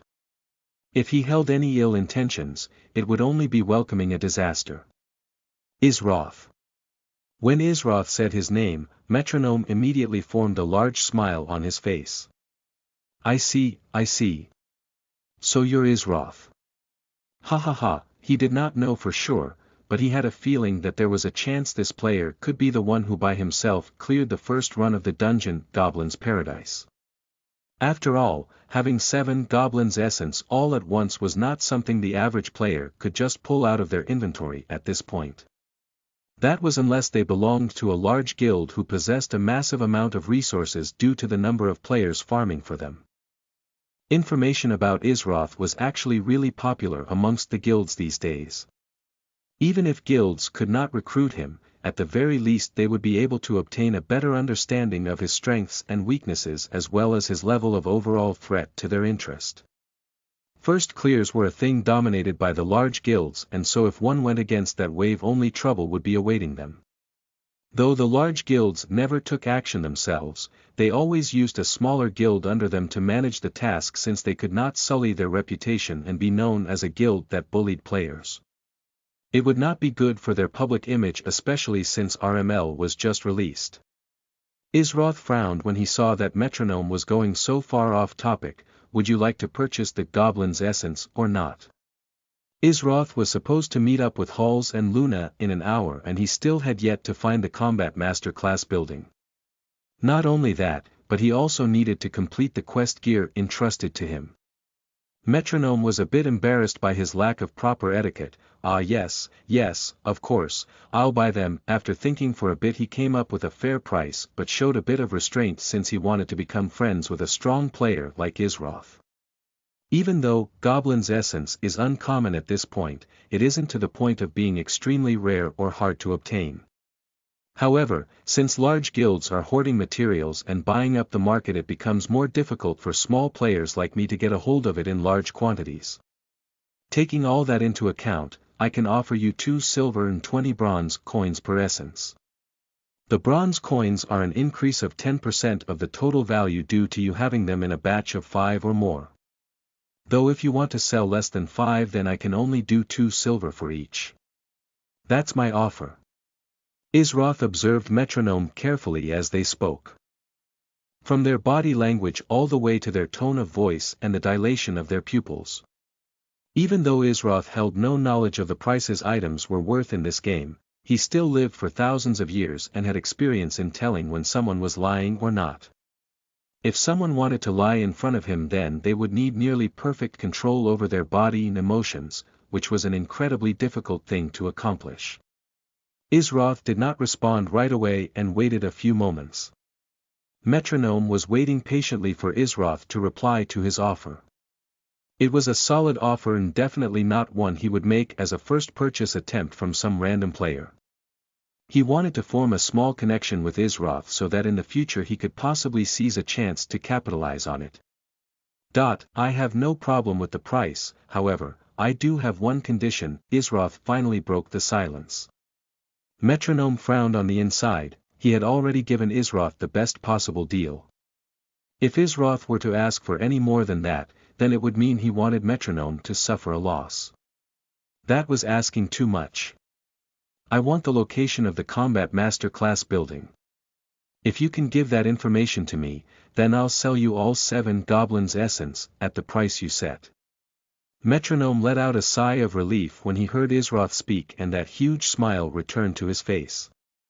Even though he was shocked that Isroth was asking for that location, he could connect the dots and figure out that most likely his class was a combat master. That's the kind of information that he could easily sell off to those bigger guilds looking into Isroth. He had no intentions of making an enemy of someone like Isroth since he knew his own limits, but it shouldn't hurt to sell just a little information about him. Of course, that's no problem at all. If you add me to your friend list, I can even message you the coordinates. Most players probably would not know where the Combat Master class building was, since anyone in their right minds would not bother picking that class. However, Metronome had happened upon it by chance while exploring Amaharp for the first time. Ding! You have received a friend request from player Metronome. Do you accept? Isroth found no reason not to approve and so accepted the friend request. Ding! You have added Metronome as a friend. Metronome soon after sent the coordinates over to Isroth as they popped up in his system alerts. The two then went on to complete the original transaction. Isroth acquired a 15 silver and 40 bronze coins from Metronome and now was at a grand total of 38 silver and 26 bronze coins. Pleasure doing business with you, Isroth. I hope that if you come across any materials in the future you'll inform me so I can purchase them off of you. Even if I myself have no use for them, I have some connections and should be able to find you an appropriate buyer, Metronome stated, trying to discreetly tell Isroth that being acquainted with him would have its benefits. Isroth understood his meaning from his words and actions. It was not a bad thing to have someone who could deal with selling off materials for him. After all, he would not have time to sit around like this and sell them off himself. Isroth gave a slight nod before walking off, heading towards the coordinates he received from Metronome that contained the location of the Combat Master class building. A few minutes later Isroth stopped in front of a majestic building. This is the Combat Master class building of the capital. Isroth was bewildered by the difference between this building and the one located in Opal Town. The difference was like that of night and day. Chapter 27 The Friend of Gear. You are listening at NovelFull.audio. Isroth almost thought that Metronome gave him incorrect coordinates. However, after seeing a sign that said, Combat Master, along with the symbol of the class placed at the very center of the building. Isroth knew that this was indeed the correct location. He walked up to the door and opened it, entering into the extravagant building. When he stepped inside, it wasn't any less luxurious. Paintings were everywhere, with marble flooring and crystal chandeliers dangling down from the ceiling. Just as Isroth was looking all around him, he heard footsteps approaching from a hallway located near the back of the main entrance area. Not long after, a man emerged from within the hallway with a stern and strict look on his face. He wore luxurious robes with a gold lining running along the edges of it. His hair was held in place and went smoothly backward, looking tidy. He gave off a noble aura of authority that hid a fraction of pressure behind it that matched perfectly with his sturdy build. Isroth could tell at first glance that this was someone who most likely held an important status within the capital city Amaharp. But this man seemed to live a completely different life than that of Gear, so there was a chance this person may not be the friend he was looking for. The man stopped around 5 meters from Isroth and started sizing him up, examining him from head to toe. "What business do you have here? This is a holy place for combat masters, not just anyone can enter." The man had a serious look on his face. "A holy place for combat masters." This person appeared to have an incredibly elitist kind of mindset, as if he were above everyone and everything. Isroth never got along too well with people like that from the time he started his journey of cultivation, all the way until he reached the apex. He wouldn't bother being polite after receiving such an unwelcome greeting. "I have a letter here to deliver to someone who knows a man named Gear." Isroth retrieved the letter he obtained from Gear, placed within his inventory before leaving Opal Town. There was a special seal on the letter so one would be able to tell if the contents were really sent by that person or not. The seal definitely matched that of Gear. When the man moved into range, Isroth was finally able to see his information. NPC name: Terminus. NPC level: Terminus took but a moment to examine the letter, and although his facial expression was still stern and strict, he no longer tried to put pressure on Isroth with his aura. "Humph.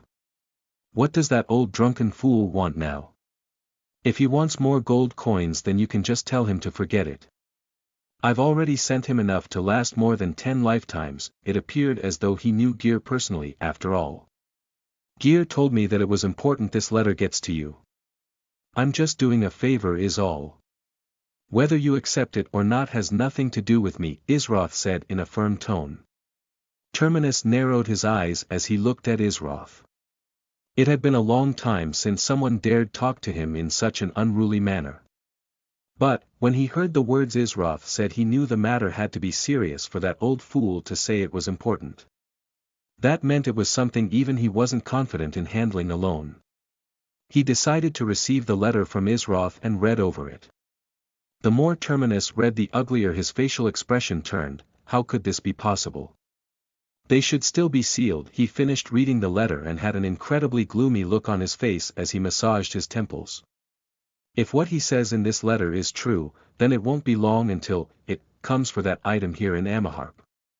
Terminus muttered to himself. He could only let out a deep and long sigh at the discovery. "Young adventurer, you have done an incredibly important deed bringing me this letter. My greeting earlier was unsatisfactory. You have my apologies." Terminus' impression of Isroth improved greatly after knowing the task he just completed. Also, even though he badmouthed Gear, they were actually really close friends who faced life and death together. If Gear trusted Isroth enough to deliver such an important letter, that meant that he must have been a talented person worthy of Gear's trust and respect. He then tossed a small badge at Isroth with a unique magic signature embedded into it. Ding! Congratulations, you have completed the quest, an old friend.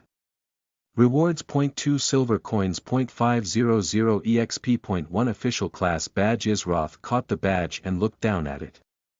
Item name: Official Combat Master Badge. Usage: free entry into any officially recognized Combat Master facility. Free entry into the capital of Amaharp without a recommendation letter. A 10% fee discount at the auction house located in Amaharp. This item cannot be sold or traded. Isroth put the item into his inventory before giving a slight nod to Terminus. He was curious as to what the contents of the letter were, as it was obviously something of great importance. However, it did not seem like information Terminus was willing to share.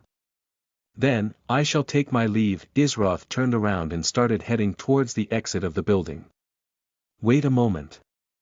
Terminus called out to Isroth as he stopped and looked back towards Terminus with a frown on his face. Terminus seemed to be a bit hesitant at first, but after remembering this was someone approved by Gear, he felt a bit more relaxed about the matter. I have a favor to shamelessly request of you.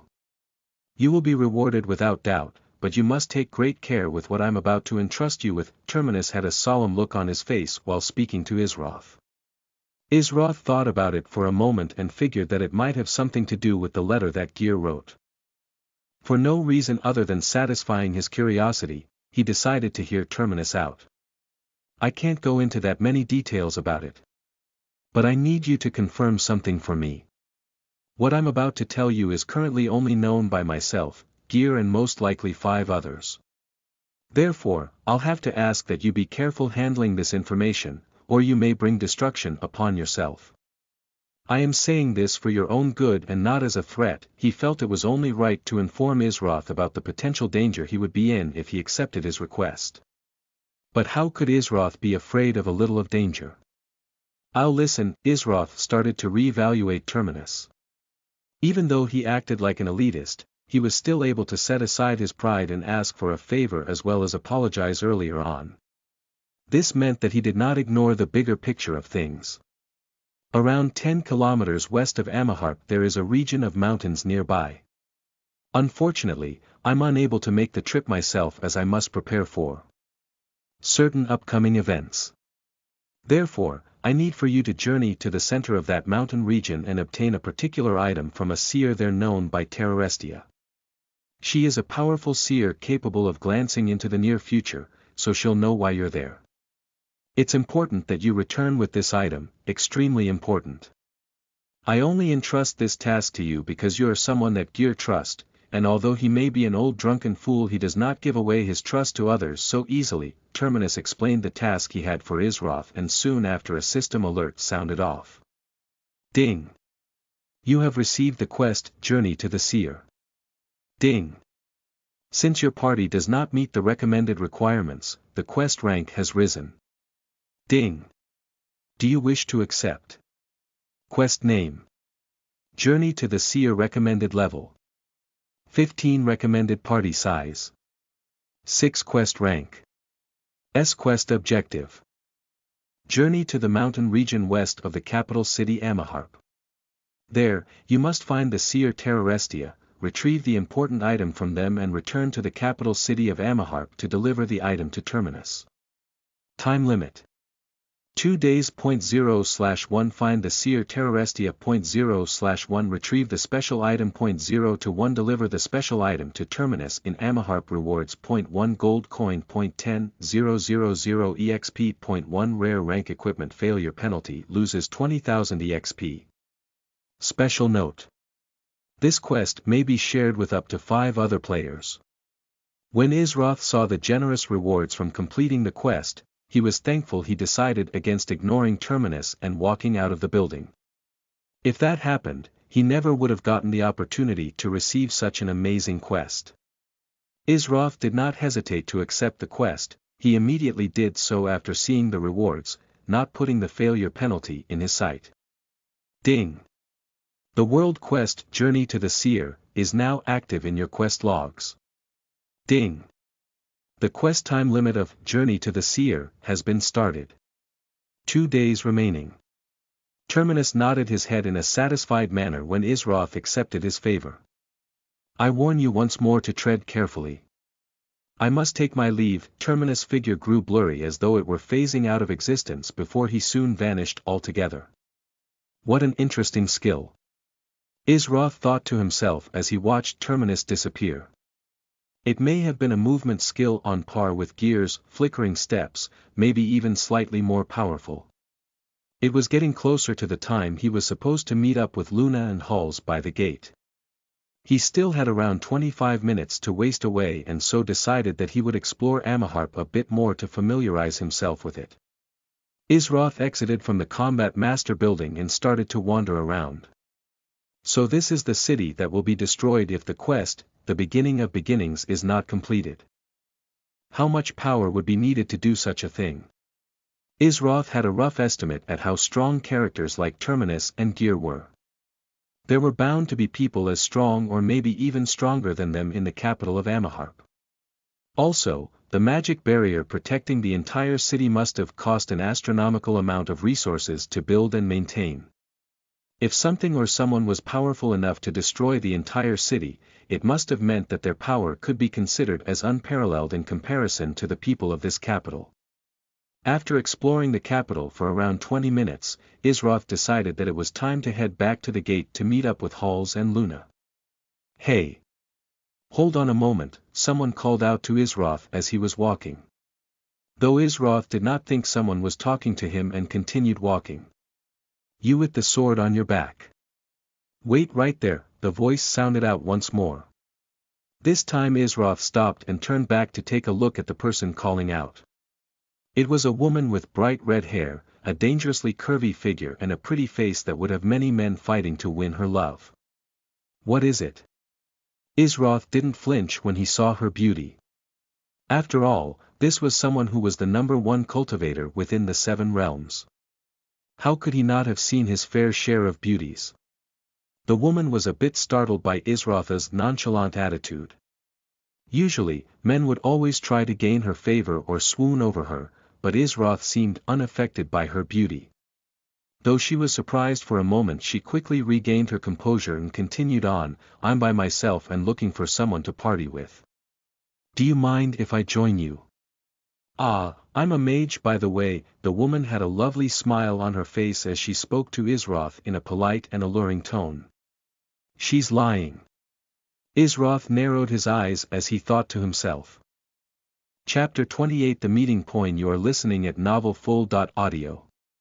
The woman's pupils slightly dilated when stating that she was by herself and her body language felt forced at certain points.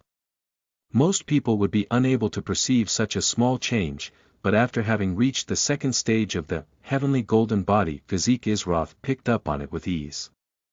Isroth kept his eyes on the woman in front of him, but his senses were actually focused on searching nearby. Fools! Isroth thought to himself when he noticed 3 other people observing him from an alleyway not far away. He knew exactly what kind of people they were.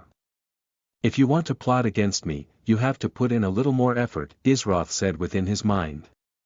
During his younger years of cultivation, when he was very inexperienced, a beautiful girl approached him and asked if he would like to accompany her on a mission. Being his naive younger self, as well as being drawn by her beauty, Isroth agreed without hesitation. Isroth soon after found himself in a situation where he almost lost his life after being ambushed and betrayed by the beautiful girl he was with. He walked directly into a trap in which the girl lured him away from safety, and then her acquaintances all attacked him at once. He promised himself from then on that he would never let beauty sway him again. Thinking back to such a memory, Isroth could only internally shake his head from how ignorant he was. Normally he would ignore such a thing, but some people wanted to the source of their own destruction. Isroth gave a slight smile. I already have 2 other players in my party. If they agree to let you join, then I have no issues with it. There was no way that Halls or Luna would disagree with letting someone Isroth brought along with him join their party. The woman feigned relief and an excited expression when Isroth responded to her. That's all right, you can discuss it with your party members first. I'm called Scarlet, may I know your name? She spoke in an understanding tone. On the inside, she was a bit annoyed that Isroth had others with him, but there was a chance they could still go through with the plan. If they turned out to be too strong, then she would just make up an excuse to leave and find another target. However, if they were able to be handled without issue, then this could be an even bigger catch than normal. Isroth, he responded while starting to walk once more towards the gate to meet with Halls and Luna. For some reason when she heard that name it sounded incredibly familiar to her, but she couldn't quite put her finger on it while thinking to herself, why do I feel like I've heard that name before? a small frown appeared on her face as she tried thinking but came up empty. It may just sound similar to a name I heard before, she thought to herself. Nice to meet you, Isroth, she followed after him as she held tightly onto the spell staff in her hands trying to catch up with Isroth's walking pace. Soon after Isroth and Scarlet left, 3 figures stepped out from a nearby alleyway. There were 2 of them with a dagger on their waist and the other one had a bow placed upon his back. This is a big score. That's a rare weapon, I can tell by the aura around it. Ha ha ha, this is our lucky day, boys. And to think that we were just getting ready to leave after not finding any decent targets. Such a big fish walks itself right into the net to be caught. Scarlet sure knows how to play her role properly. That guy is probably blinded by her beauty and has no idea what awaits him. Well, he can only blame himself for flashing such a thing around. The 3 men names were Coldface, Happy Times, and Fatal Symmetry. Along with Scarlet, the 4 of them went around Amaharp looking for potential players to make a profit off of. So far they've only come across small targets that did not have much to offer, but this time was different. They discovered someone who possessed a rare weapon. How valuable was a rare weapon this early in the game? Most likely only those big guilds managed to obtain a few for their core members and they did not dare think about stealing from them. So when they saw Isroth moments ago leaving from the Combat Master class building, they knew the chances of him being a part of a strong guild was extremely low. One had to know that most large guilds banned their members from playing the Combat Master class because of how unreliable and unpredictable it was. So much so that they decided to just regard it as a trash class. Hee. We'll make a killing off of this, boys. We can directly sell something like that without the auction house and earn a large profit. Once we convert the gold into real money, who knows how much we can make. In RML there existed a system that directly linked players' bank accounts to the game when they first registered for it. This was because coins could be exchanged for real world currency. At the moment the currency for gold to RMB was 1.1000. This meant for every 1 gold coin exchanged, players would receive 1,000 renminbi in return. If they sold that rare weapon to the highest bidder, the minimum received would probably be around 50,000 renminbi. The best time to do so was this early into the game when gold coins were not commonplace amongst the vast majority of players. As more and more players began to trade in their coins for RMB, the value would naturally lower. The bigger guilds would do whatever was needed to stay in the lead ahead of others. Right now rare weapons were the strongest available weapon and they were not numerous. All the largest guilds were sponsored by incredibly wealthy companies who felt the investment was worth it for a game like RML. Isroth reached the front gate where Halls and Luna were already waiting. Though when they saw Isroth brought along someone with him they were surprised.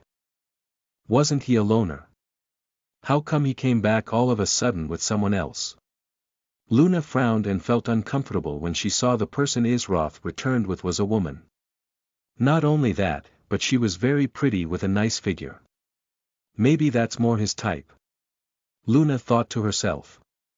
But she quickly cleared her head of such thoughts while questioning herself. Since when was it her business who Isroth kept in his company? Luna wouldn't admit it to herself, but at that moment she felt a little emptiness in the pit of her stomach as though a small hole had formed. Isroth approached Halls and Luna with Scarlet trailing right behind him. This is Scarlet, a mage. They are alone and wish to join us. Is there any trouble with this? Isroth gave Halls and Luna a meaningful look. Although neither of them understood his intentions, they had no reason to not allow another member into their party. Plus, that person was personally invited by Isroth. There was a high chance that maybe he fell for her. Luna was reluctant to agree, but when she saw the meaningful look Isroth made she could only give up on any signs of protest. I have no problems with it, Luna forced out from her mouth. Halls was a bit surprised when he heard Luna give her approval before he even spoke. He may have been a bit dense sometimes, but not so much that he didn't realize the way Luna had been looking at Isroth. If she agreed already, how could he possibly not do so as well? Halls nodded his head before saying, if she's a friend of yours Isroth then, of course, we'll invite her. He sent a party invite to Scarlet and she soon accepted. When she first arrived at the gate, the first thing she noticed was the sword at Hall's waist. That was a rare weapon. 2 rare weapons in the same party. Her heart started racing as she noticed that and couldn't help but ask, are you all a part of a guild? She could not risk offending one of the big guilds and so she had to understand exactly what she was getting herself into. Halls shook his head, none of us are in any guilds. Our meeting was based purely on fate. When Halls answered Scarlet, she felt a huge relief in her heart. But when she realized what their levels were she felt kind of silly for even asking the question. There was no way those big guilds would give rare weapons to someone who was only level 12 and level 13. Party. Name. Hall's class. Warrior level. 13 HP, 1500/1500 MP 100/100 Name. Luna class. Cleric level. 13 HP, 600/600 MP 625/625 Name. Isroth class. Combat Master level. 12 HP 900/900 Energy. 100/100 Name. Scarlet class. Mage level. 15 HP 660/660 MP 830/830 Luna and Halls were a bit shocked. She was actually a level 15 mage. They expected her to be at the same or lower level than their own, but she was actually a higher level. Although Halls did not find it strange, Luna found the situation bizarre. It all didn't add up to Luna that a mage higher level than them would be without a party and wanted to join a group of people with a lower level. She had a bad feeling about Scarlet, but since Isroth was the one to bring her here she could only silently endure. Did you guys manage to find any good quest? I found a few that are C rank and pretty easy to complete. The EXP isn't too bad, but the loot isn't that great for it, Halls said sounding a bit dispirited. He spent most of the last 1 hour searching for a quest to do. He was hoping to find at least a B rank quest but came up empty-handed. Luna nodded, I found a few C rank quest. But I also managed to find a B rank quest by chance. Halls let out a long sigh, can I have some of your luck please Luna?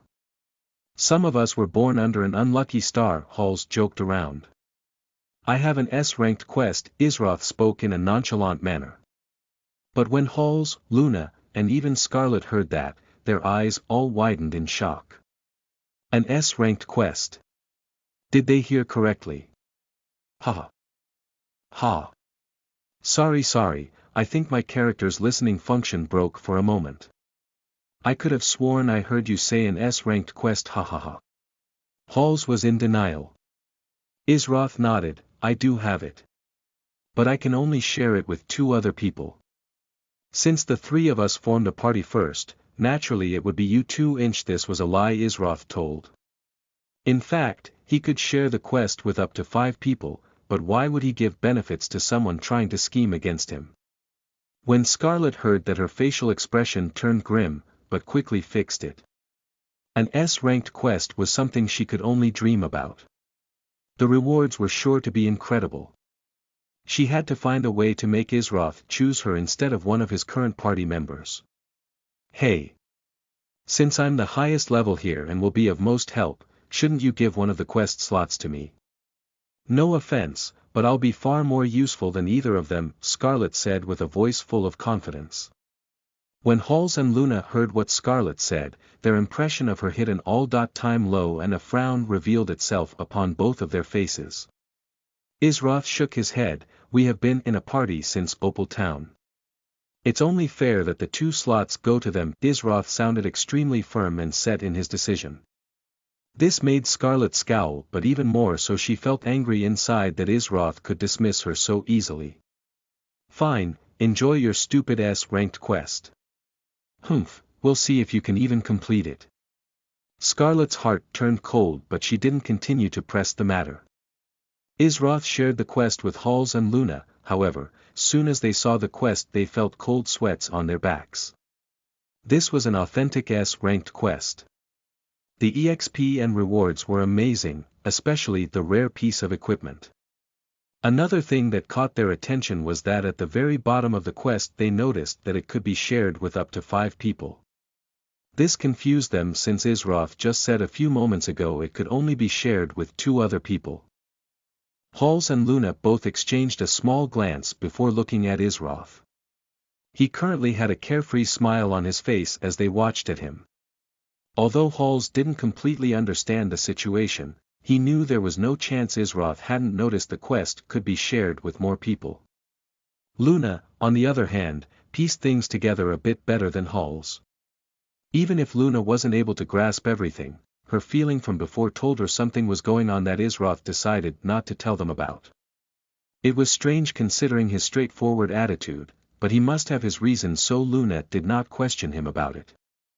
Halls was all pumped up and ready to go with the motivation of an S-ranked quest. Mountain region, here we come. Ha ha ha. Isroth, Luna, Halls, and Scarlet exited from the gate of Amaharp. Their destination: the mountain region to the west.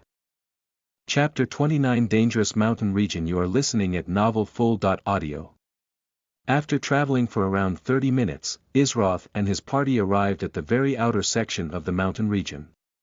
It was at this point that they were no longer within the jurisdiction of Amaharp and instead in an area that belonged to the various monsters and small tribes living in the mountain region. As the tank, Halls was naturally in the very front of the group to make sure any monsters they came across would aggro onto him first. Isroth was not too far behind Halls, walking at his own leisure pace. Luna and Scarlet were at the very back of the group, which was the natural position for ranged playing styles. Not too far ahead of them, Halls spotted what seemed to be a group of rocks bundled together moving around. At first, he believed that his eyes were playing tricks on him, but the more he looked the less it seemed to be so. "Get ready," Isroth said in a low voice to Halls. Around 1 hour ago, back when Isroth was still inside of the Combat Masterclass building speaking with Terminus, at the headquarters of the gaming company who made RML, were 2 people in a small room. The room was crowded with all kinds of computers, wires, and monitors running all over the place.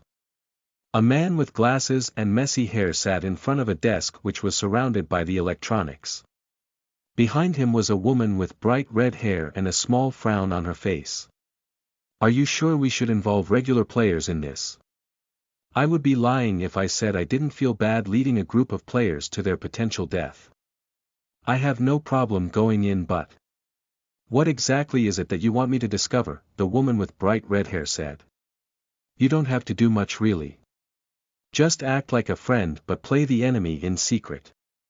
The goal is only to confirm my theories, and for that to happen I need you to witness it firsthand. Your character is already set up and ready to go." The man in glasses spoke while not looking away from his computer screen. The data in front of his eyes was too amazing to turn his head away from. He'd never seen anything like it before in this world. The woman let out a sigh. "I don't see what's so interesting about one player. But, since I owe you, I suppose I'll play the villain as repayment," she said reluctantly. The man let out a small laugh. "I'll shamelessly accept that repayment. Don't worry, just log in on to your character and follow the plan. Even if he figures you out, that's fine as well.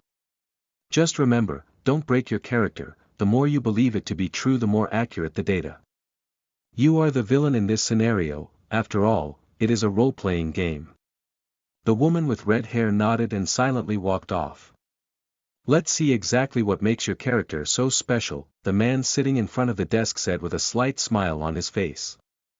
When the party arrived around 15 meters away from the group of bundled-together rocks, it began to shift and move. A few seconds later, a pair of lifeless blue eyes stared at the group of players that stood before it. It was a type of rock monster. Name: Mountain Golem, normal, level 15 HP, 5000/5000 ATK. 280 def. 100 AGI. 20 MAG, 0 skills. Tremor, active. Deals 100% of the golem attack as damage to all enemies within 10 meters. Stone Toss, active. Tosses a large stone up to 25 meters at a target enemy, dealing 150% of its attack as damage and stunning them for 3 seconds. Earth Magic Resistance, passive. Earth magic used against this golem has its damage reduced by 90%. What high HP and attack? Its defense stat was also fairly high. Not to mention it also had a skill which could stun a target for 3 seconds. But the thing that made it bearable to deal with was its incredibly low agility stat. That meant it wouldn't be hard to land an accurate attack on it because it lacked the speed to avoid it. As for its magic resistance passive, only a fool would use earth magic on something made entirely from earth. Halls was the first to step forward, unsheathing his Shadow Fang sword that he acquired from defeating the first world boss and holding his shield out in front of him. His shield lit up a bright red color as a strange aura rushed out enveloping the mountain golem. Halls used the skill Taunting Aura to lock the focus of the mountain golem onto himself. Skill name. Taunting Aura skill level. Maxed skill rank. See requirements. Level 10 warrior mana cost. 20 active. Releases an incredible battle aura towards a target enemy, making them focus their attacks on the user of this skill. Increases threat level by 50%. Cooldown. 25 seconds. The mountain golem let out a deep roar and slowly moved forward. Halls rushed forward to meet the monster, swinging his Shadow Fang sword outward, striking against the golem's tough stone skin. 40 HP. For 960/5000 HP remaining. Mountain golem, what tough defense. Halls was shocked by how little damage he dealt with his attack. Even though he was a tank, he was still proud of his above-average attack due to possessing the Shadow Fang sword, but this golem had such incredible defense that it was difficult to even scratch it. Whoosh! A strong wave of heat invaded the air as a ball of flame slammed into the body of the mountain golem, causing it to halt its steps for a moment. Scarlet used the skill Fireball on the golem. Since she dealt magic damage instead of physical damage, the amount of her Fireball did much more than Hall's basic attack. This made her feel proud of herself because Scarlet knew that she would be the most useful out of everyone here. Skill name. Fireball skill level. Maxed skill rank. See requirements. Level 10 mage mana cost. 50 cast time. 2 seconds active. Shoots out a fireball infused with highly concentrated mana, dealing 150% of the user magic as damage to an enemy within 20 meters. Cooldown. 5 seconds. 293 HP. 667/5000 HP remaining. Mountain golem, Halls and Luna were surprised by the amount of damage Scarlet dealt with only one skill. With just one blow she managed to knock off more than 5% of that golem's ridiculous HP. However, after remembering who else was in their party, they couldn't help but feel as though it was still lacking in comparison. Isroth moved in a natural manner, as he unsheathed his nameless blade and slashing right at the mountain golem. His sword was surrounded by a light milky blue aura accompanied by its trademark oppressive force. Isroth used the skills First Baneful Sword. Destruction, along with the weapon skill Sword Force. Z-Thithring. /1 160 HP. 3507/5000 HP remaining. Mountain Golem, Battle Alert. Player Isroth has feared Mountain Golem for 3 seconds. Isroth was pleasantly surprised, this was the first time his First Baneful Sword. Destruction activated its fear effect. Halls and Luna were much better prepared for a ridiculous damage number, however, Scarlet was completely dumbfounded.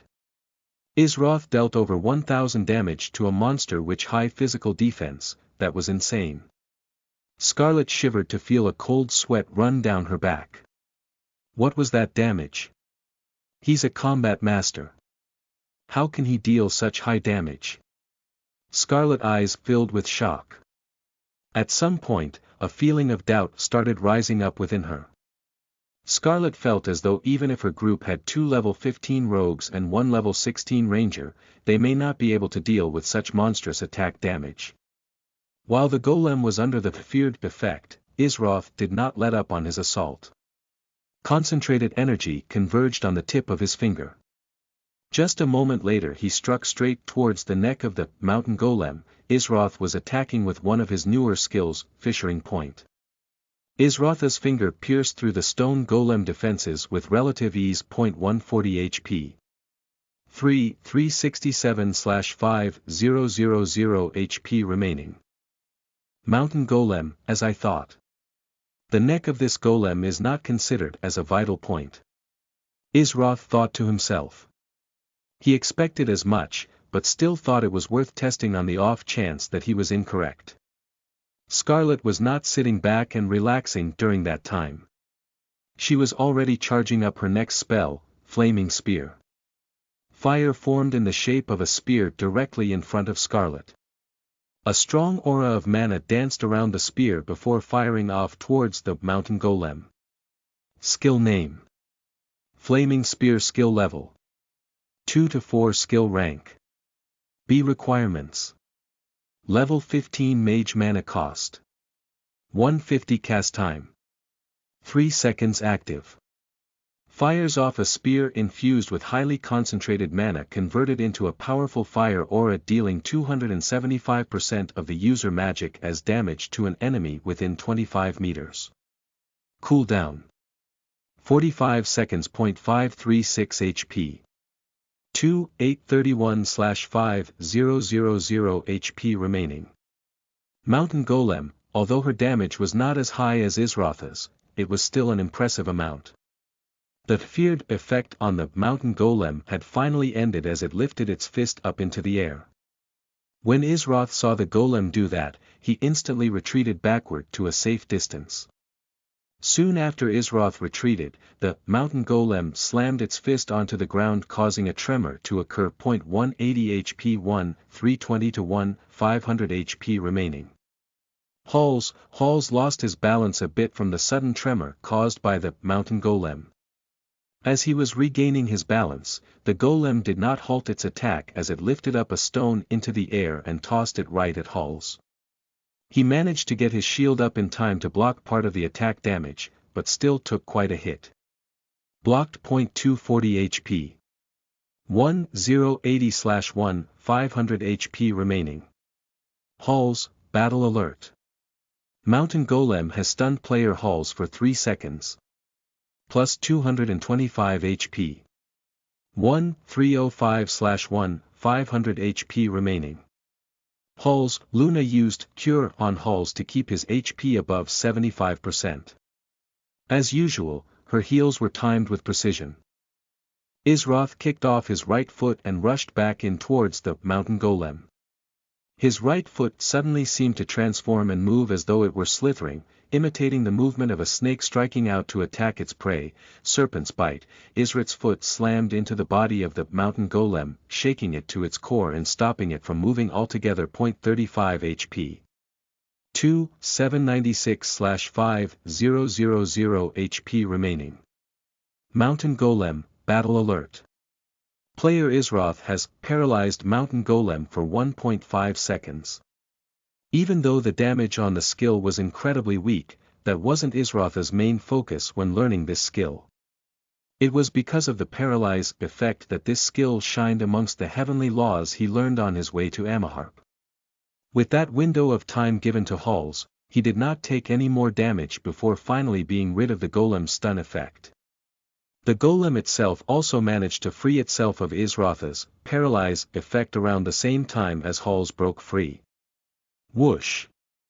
Scarlet hit the golem head on with another fireball spell. Halls followed up as his sword turned into the form of a shadow, releasing a terrifying pressure.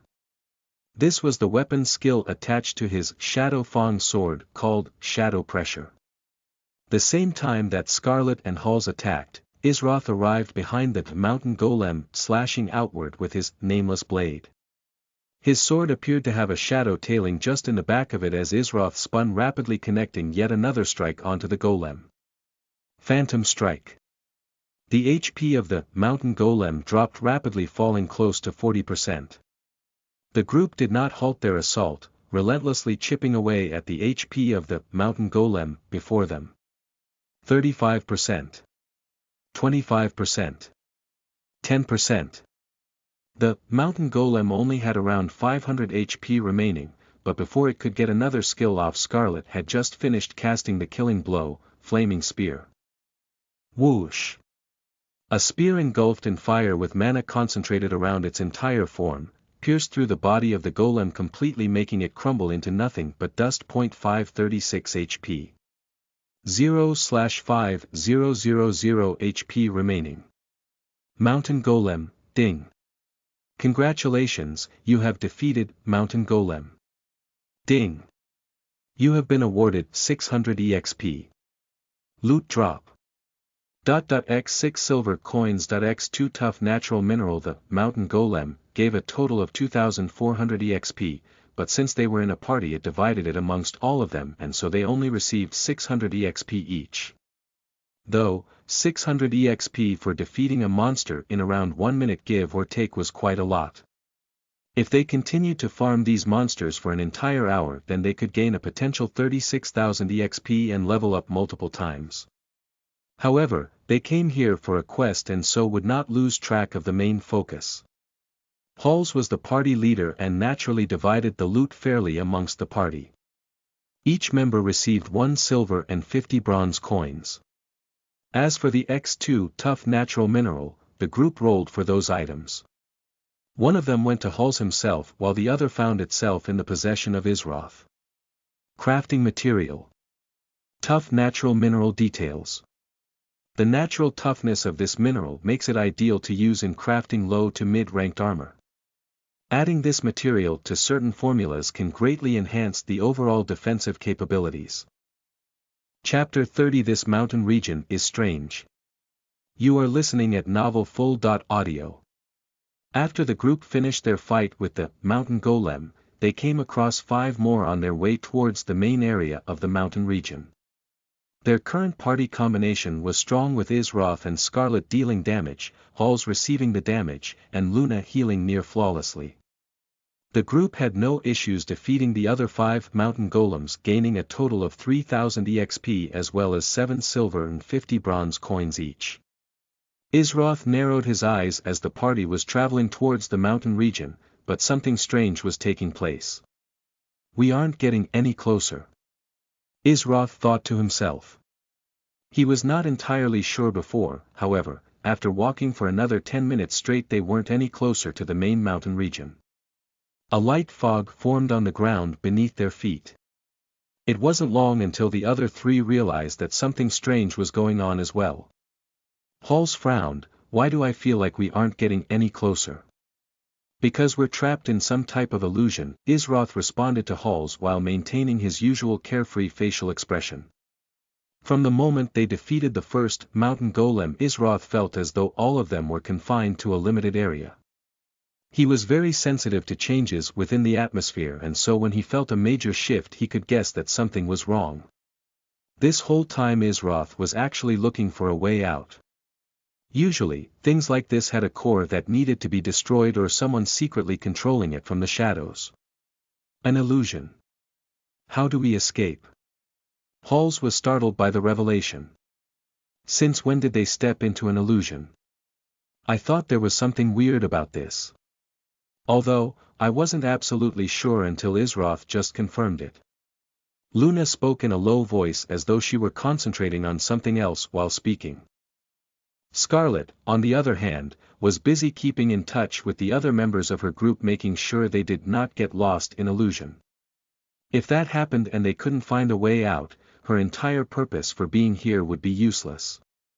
Wait, Isroth came to a sudden halt.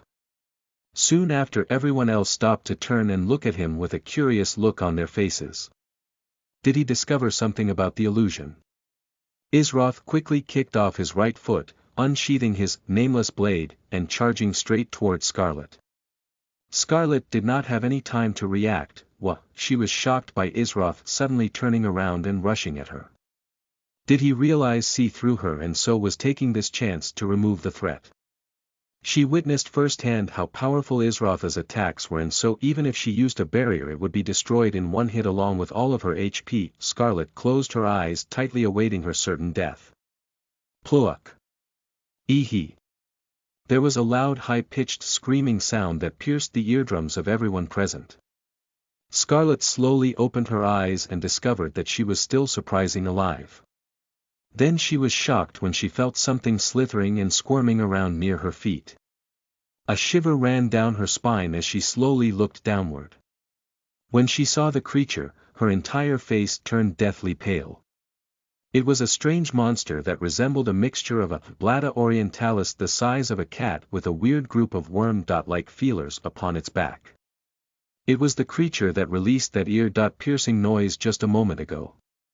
Name: Illusionist Mountain Bug, Normal, Level 15 HP 0/150 ATK 50 Def 20 AGI 120 MAG 150 Skills. Illusionist Pact, Passive. This bug always travels within underground mountainous regions in a group of 10 or more. While doing so they produce a strong illusion that can trap travelers inside unknowingly and wearing them out mentally before devouring them. This skill is only effective when there is at least 5 illusionist mountain bugs present. Earth Swimming, Passive. This creature can travel through the earth as though it were a fish swimming in water. Devour, Passive. As long as enemies are trapped within the Illusionist Pact, this creature deals 100% of its magic damage as bonus attack damage. This skill ignores all defenses. Ding! Congratulations, you have defeated Illusionist Mountain Bug. Ding! You have been awarded 50 EXP. These creatures were incredibly weak but were also very numerous. If what its skill said is true, that meant there were at least 9 at the very least stalking them underground. They did not give much EXP, but since there were at least 10 of them total it would add up to 500 EXP. Scarlet wanted to scream but swallowed it back down and quickly moved away from the bug-like creature. She did not want to appear weak, but her face had already lost all its color and she was wobbling as she walked. Scarlet possessed a natural hatred and disgust for bugs. Even Luna, who was usually calm and collected, couldn't help but slightly shiver when she saw the creature squirm around pierced through with Isroth's sword. Her face also lost a bit of color. When Halls saw how Luna and Scarlet reacted he couldn't help but laugh out loud. Ha ha ha, relax, it's just some weak little bugs. You can let us guys handle this. Ha ha ha. Luna and Scarlet gave Halls a death glare that immediately shut him up. He rubbed the back of his head and avoided direct eye contact with both of them. Isroth noticed that the earth beneath them kept constantly shifting as though something below was changing and moving it around. Whatever was doing it was fast and difficult to pinpoint accurately. That's why Isroth was waiting for the perfect opportunity to strike once he discovered them. There's still 9 more, we need to eliminate 5 of them to break the illusion, Isroth spoke in a calm manner as he swiftly moved a few meters to his right, piercing his sword into the ground once more. Eehee. 160 HP. 0/150 HP remaining. Illusionist Mountain Bug, Ding. Congratulations, you have defeated Illusionist Mountain Bug. Ding. You have been awarded 50 EXP. In but a moment Isroth had eliminated 2 of them with ease. If it were someone else these bugs would be tricky to lure out into the open before defeating them due to their high agility stat. However, Isroth possessed an astronomical amount of battle experience and could make accurate predictions to their next movements. Isroth then sprinted in the direction to his left. Halls, in 3 seconds strike the ground next to your left leg using your weapon skill. Scarlet, aim your first fire spell 10 meters directly in front of you, start casting it in 2 seconds. Luna, try to prevent any bugs from burrowing back into the ground once they reveal themselves if you're able to. Isroth commanded as if he were used to leading a group into battle. In fact, back in the Seven Realms in the days of his youth, he used to be the leader of an elite small group of cultivators that would go on highly dangerous missions for the kingdom he fought for at that time. However, because the king feared their power was growing too strong and he would no longer be able to control them, he ordered their deaths. Isroth was the only one who survived and managed to escape from that kingdom, holding on to his life by a single thread. As those memories slowly crept into the mind of Isroth, he could not help but let out a sigh of regret. If only he were strong enough to protect everyone at that time, they would not have needed to sacrifice their lives in order for him to survive. There were not many people Isroth trusted or respected outside of his teacher, however, every member of that small elite group held both his trust and respect. Even though Luna and Scarlet were disgusted by the bug-type monsters, they still followed through with Isroth's instructions. Halls also took action, following Isroth's exact orders and stabbing his sword into the ground. He released the skill attached to his weapon called Shadow Pressure, and a dark oppressive aura spread out 10 meters from his Shadow Fang sword. It wasn't long after Halls heard 3 high-pitched screams and 3 seconds later all of them stopped. He eliminated 3 of them in one go, leaving only 5 remaining. The group gained a total of 150 EXP from that attack alone. Just soon after Halls struck his sword into the ground, Scarlet fired off a fireball spell at the location Isroth gave her beforehand. Internally she frowned because it would be a waste of her mana if there was nothing there, but after seeing that Halls was successful it made her feel like maybe it wouldn't be a waste after all. Whoosh! A ball of fire streaked towards the ground, smashing into it as yet another illusionist mountain bug eliminated and incinerated in the fire. Scarlet defeated the last bug required to break the illusion, and soon the fog beneath their feet cleared out completely. The group could see a few things actually moving in the distance. They had successfully broken the illusion of the illusionist mountain bug. The last remaining 4 illusionist mountain bugs tried to group together and flee, but why would Isroth let go of free EXP? Although they were fast, Isroth was still slightly faster and felt their movements underground by the shifting of the earth. When they all converged onto one point, Isroth struck out with his palm, causing a myriad of illusions to form in the shape of his palm, smashing into the ground where he targeted. He used one of the new skills he learned while traveling to Amaharp, Myriad Elusive Palms. Not only could this skill attack multiple targets, but it also possessed an increased hit rate and was difficult to avoid, making it perfect for fast creatures like these bugs. Eehee! A group screams came from the ground beneath as Isroth's palm struck each of the 4 points where the illusionist mountain bugs were located. Ding! Congratulations, you have defeated illusionist mountain bug. Ding! You have been awarded 50 EXP. Ding! Congratulations! Isroth eradicated the last remaining creatures, gaining 200 EXP in the process. They did not drop any coins or other loot, so that was a bit disappointing. On the bright side, they were finally free of the illusion. The party reorganized and continued their journey towards the main area of the mountain range. After traveling for around 15 minutes, the group finally arrived before a dark and desolate valley. They could only see darkness and nothing else, not even a single stone within the valley. Is this the only way inside? There's no way we can see inside. If we're attacked we may not even be able to defend ourselves, let alone find our way out. Halls frowned while examining the valley. There were no other entrances nearby, and if they traveled too far away only to not find another way in, then it would waste too much time. It's fine, Luna spoke as her staff lit up brightly with an illuminating light. It's one of the first skills all clerics learn called Illuminate. This should give us enough light to travel inside without issue. Skill name. Illuminate skill level. Maxed skill rank. F mana cost per second. 0.2 cast time. Instant active. Creates a bright light that illuminates the surroundings within 5 meters of the user.